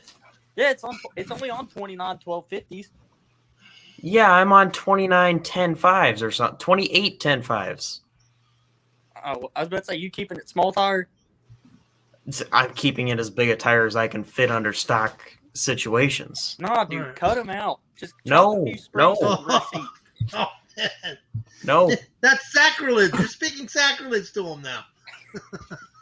That's how I'm running under Jezebel. Well, I'm running a 28 12.5. I wish I could get wider, but I'm not going to spend the money on brand new tires. Right. You have tubs on Jezebel? No, it's just I'm getting subframe connectors and super stock springs from Bigfoot. Yeah. From Bigfoots and Mopars.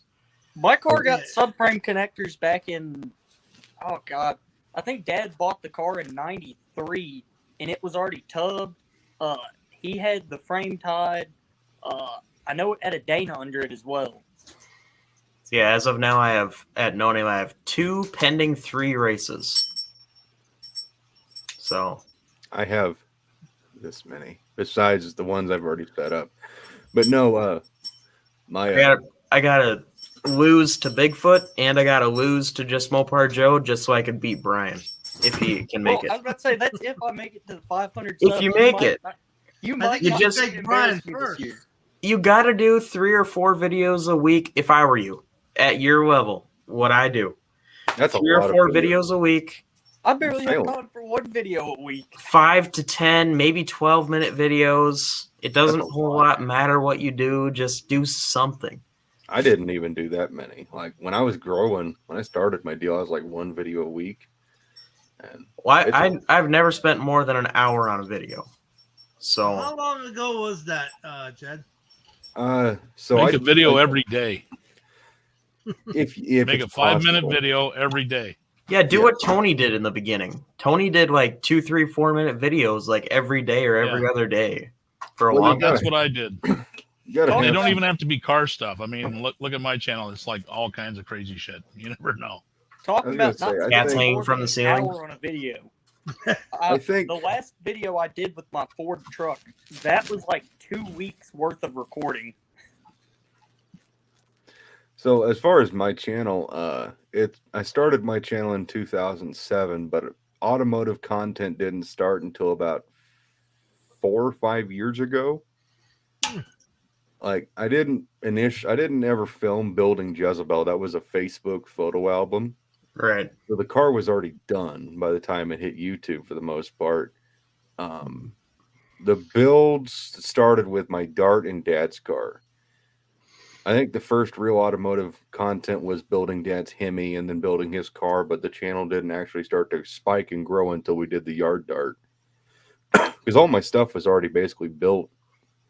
Now, I'm not before gonna say because I don't want to get it pushed back yet, but I want you to get back to work on the. I want to I'm see not some saying shit. content on the car that's currently painted black. If it's barely black anymore, most of the paint's falling off of it. Really? I Yeah. want to see that the best look. half white orange E body that's in the beginning of the videos. So that car, I want Actually, I that. you never bring knew that up. about that car. What was? so that car supposedly was this freaking three-row is getting in my way. Get the hell out of here. Go, get out of here. I want to put my leg up. So that Challenger was a real body in white acid dip body. It started life as either a 70 or 71, and they cut the marker lights, modified them to be later model. They also cut the tail panel off and they changed the front clip. And the story that Hippie gave us on the car was that it was a Landy built and raced Challenger Pro Stock car. And I got to know Robert Landy very well doing that barn find in 2017. And he swore up and down, there's no way that is one of his dad's cars.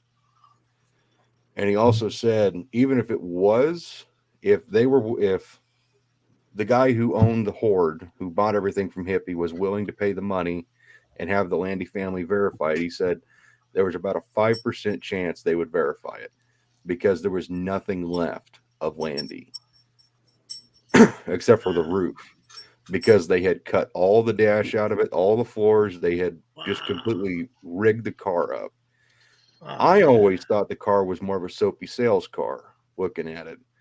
The guy who bought it, his name is Reed Coepi, and he is a big time collector of the Pro Stock cars. And he swears it's the real deal. It is the missing Landy Challenger. And but I haven't heard from Reed in a couple of years. Another buddy of mine is Ronnie Kirkpatrick, and he owns the Roy Hill Pro Stock Duster that Richard Petty built for Roy Hill.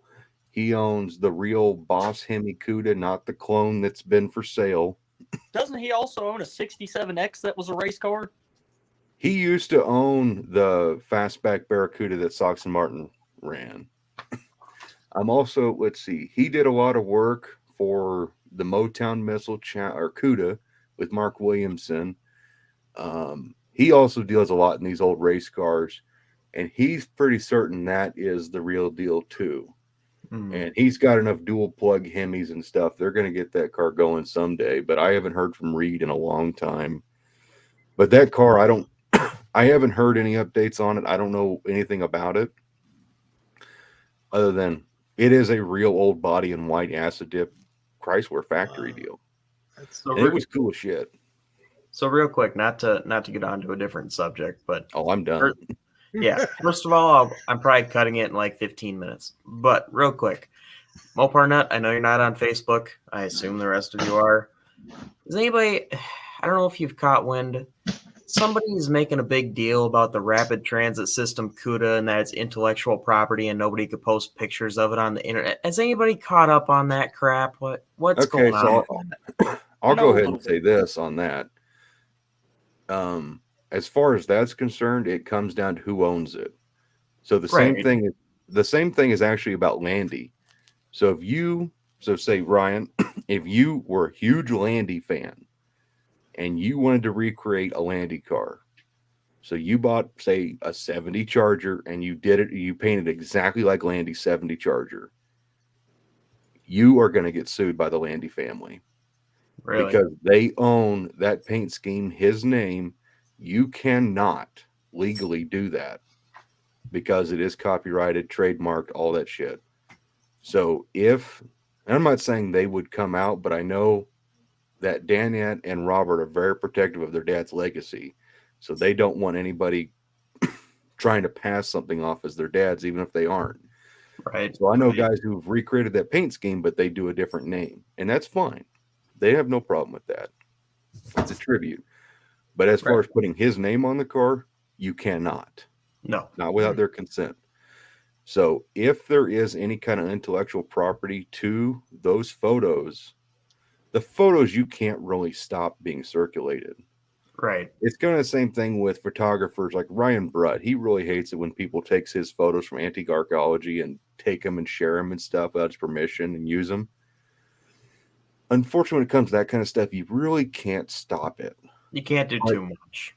But if you push it, it's just like our YouTube content. If it's copyrighted, like if you have your watermark in the corner, if someone steals that video, you can take them down on YouTube or any other platform. You can sue them legally. And I did that. I didn't want to do it, but the guy was being a dick. So basically, yeah. If there's anything to it, yeah, it can be done. It was just weird because there was a photo of the rapid transit system CUDA, I think it was, circulating on Mopars Unlimited. Yeah. You know, the wonderful Mopars Unlimited that's always full of something or other going on. Somebody's always pissed off at somebody there. I'm a founding member of that club. What? I'm a founding member. I know, it seems like, and nothing against that group. It's a great group, great knowledge, great area to share things and to do stuff. But like, oh, dude, that group was started just because my friend Dan Peacock got kicked out of every other group because he kept trolling people. So he made his own he's group a so he could huge troll. Oh, Dan is the greatest. Dan is freaking awesome. Oh, he goes on people's ads, and if he thinks something is even slightly unreasonably priced, especially one guy that sells a bunch of NOS stuff for kind of high prices, he goes nuts. Oh. And that's hilarious because his number one rule is no ad bashing. Right. We instant ban people for ad bashing. But anyways, the rapid transit CUDA was circulating around Mopars Unlimited at some point in time, probably 3 weeks ago, 2 weeks ago, something like that. And even Dan Peacock went on there and made a post or something. He's like, no more pictures of the rapid transit CUDA. Anybody that posts anything about that is going to be instantly banned. So he probably got contacted by the people who own the rights to the stuff. Probably. And he's just trying to keep his group in good shape. Oh, that group has been on the edge of being shut down several times. I know. According to Kenneth Taft, apparently a warning ended up getting issued because they filed copyright stuff with Facebook over that car, which I also believe apparently one of the reasons that they're not wanting stuff to circulate on it is because they've got some big reveal event or something planned. I don't know if I'm able to say all that, but that's just what I've heard through the grapevine with a few guys. I heard that it was a somewhat recent find. Yeah, those cars have been lost for such a long time. So they probably don't want. Still a GTX missing? I don't know. I think I've got a photo of it. You talking about 71?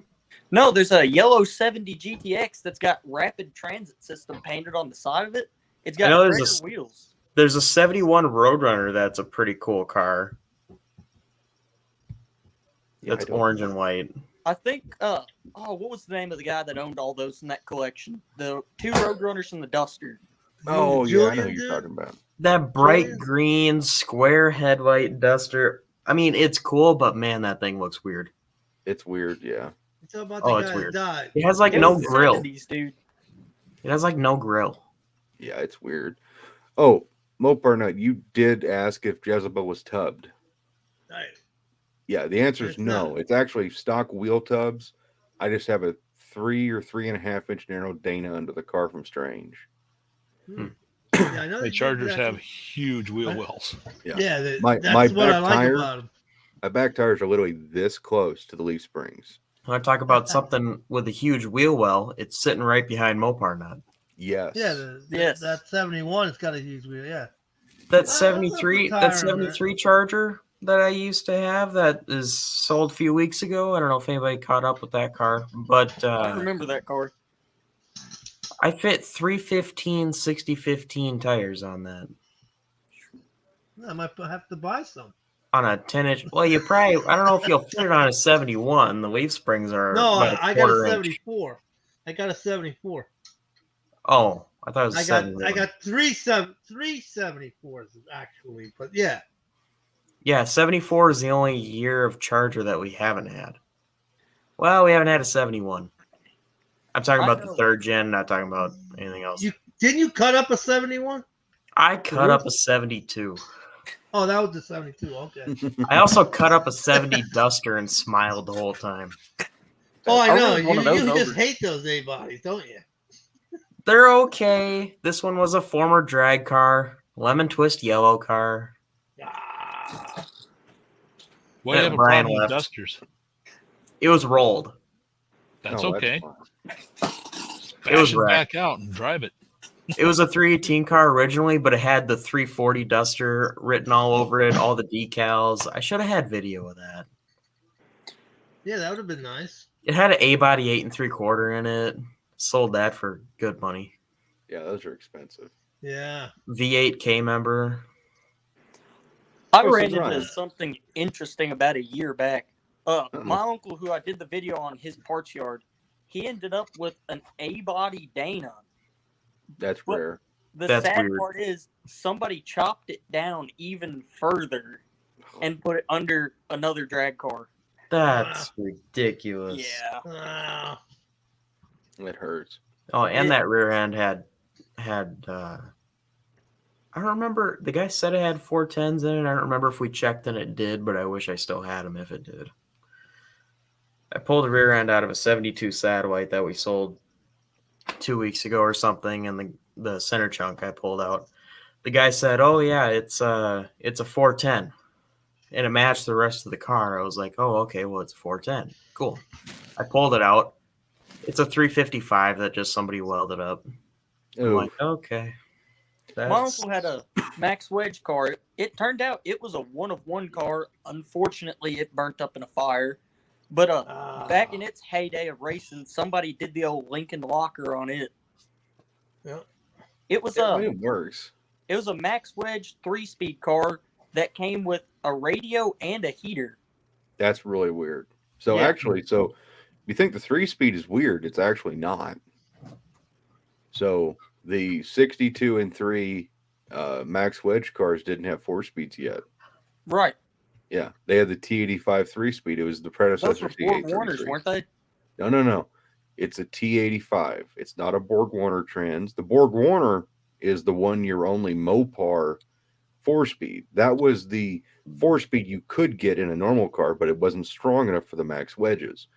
The T85 was kind of the weird 1 or 2 year only transmission that was basically an 833 without 4th gear. And it's a super expensive transmission, only in Max Wedge cars, the T85. That's what's in my buddy Ron's real Max Wedge car, the Ken Permenter car. And it wasn't cheap.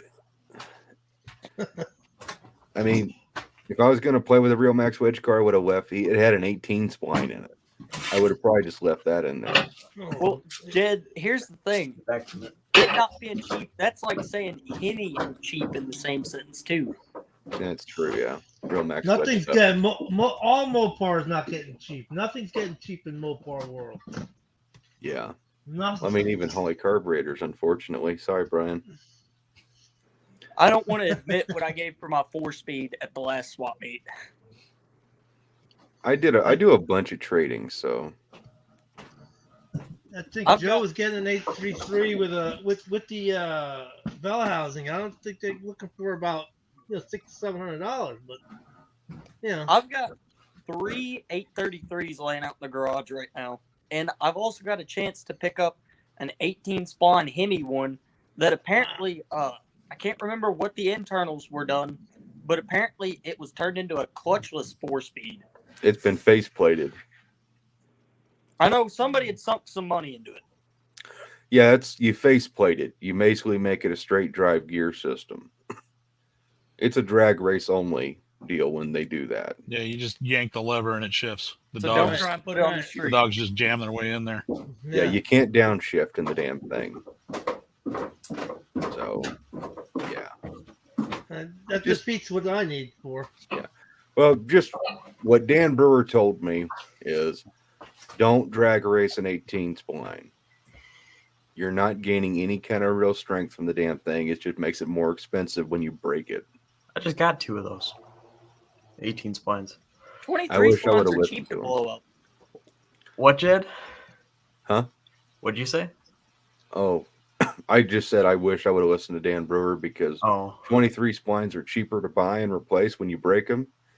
They're cheaper to buy parts for, especially clutches. Thing is, I've I had a got 2 junkyard that had 18s a and a whole bunch of 23. I remember these things were plentiful in the junkyard. I'm not young enough for that, unfortunately. It's funny because we've never had a 4-speed in our parts business and our buying and selling at all. And then within the last 2 months, now we have 3 of them. Oh, Two I amps. hoard 40. 2 18 I hoard them splines and behind a the- 23. That kind of stuff happens to me too. I'm like, I need something, and I start looking for it, and then all of a sudden I got 20 of them. Right. I did that with Holley carburetors. I got, what did I say, 37? Yeah. Yeah, everybody knows you're looking for them, so they're like, "Hey, you want this one? Yeah, sure."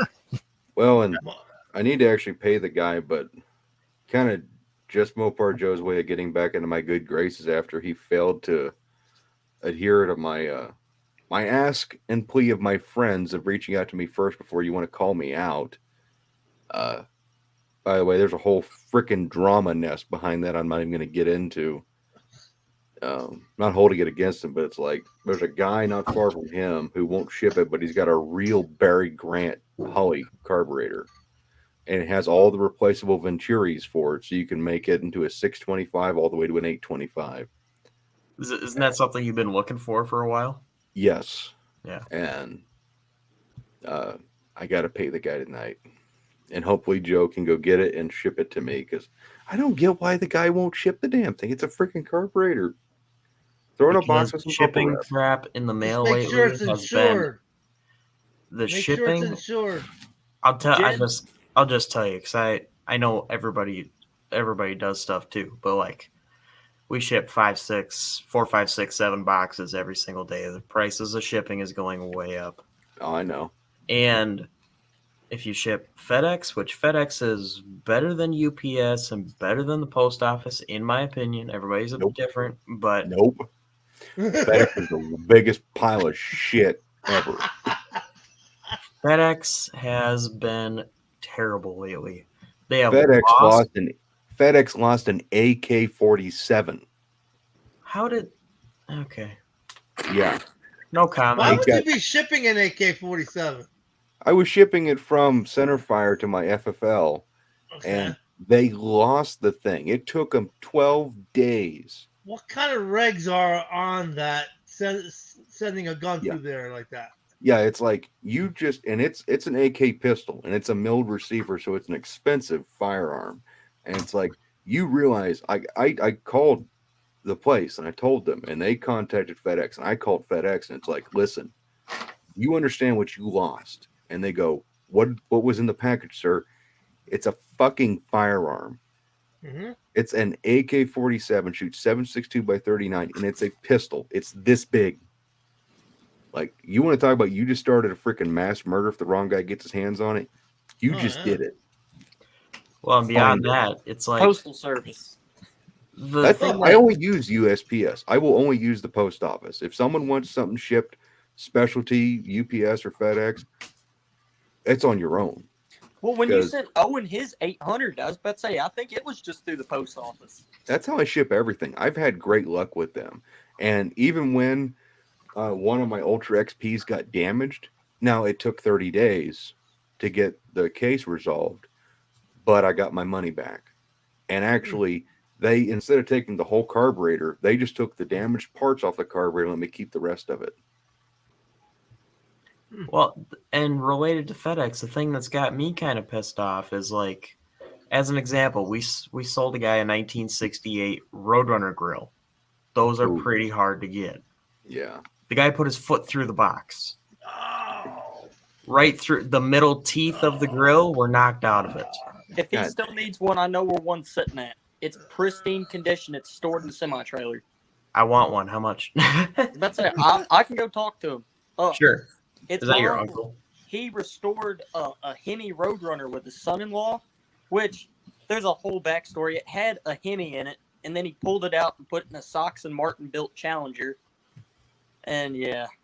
Huh. But anyways, he's still got a bunch of leftover 68 parts from where they were trying to take all the nicest parts and put on that car. I'm always buying parts. But anyways, what I was getting at was we told FedEx, and FedEx was like, oh, okay. And then we sent pictures in. We're like, oh, okay, well, that's fine. We're going to see what we can do to reimburse you. And then they're like, well, how much do you want it to reimburse for? And we had like $400 worth of insurance on it, just in case, because we sold it for like, it was like $300, close to it, because it was like pristine.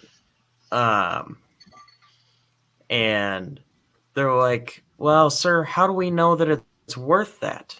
I was like, here's the eBay listing. Here's the sold. Here's what it was paid. Here's everything. Well, how do we know that that's real? How do we know that that's accurate? Wow. I sold it to a guy. But they're like, how do we know that this isn't some kind of a fraud or something? And it's like, are you stupid? They're not car people. They don't get it. They're barely people. I hated selling on eBay, dude. I used to sell model car kit parts and stuff on there, and it was... Yeah, it got pretty bad because now the seller has all the power. Leave Oh, the yeah. eBay suffering to me.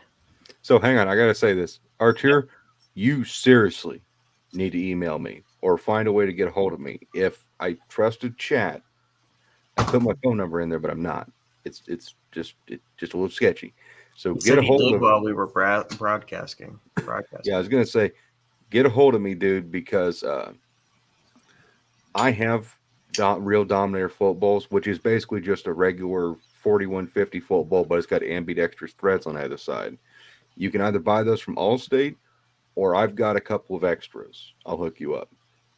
Another thing I want to say, as far as the insurance on packages, that was another thing I really liked about the post office deal. And another thing I always do, I always double insure. Like if someone buys a part from me and it's an expensive part, so they buy a $400 part from me and it's like really hard to replace, I insure for double.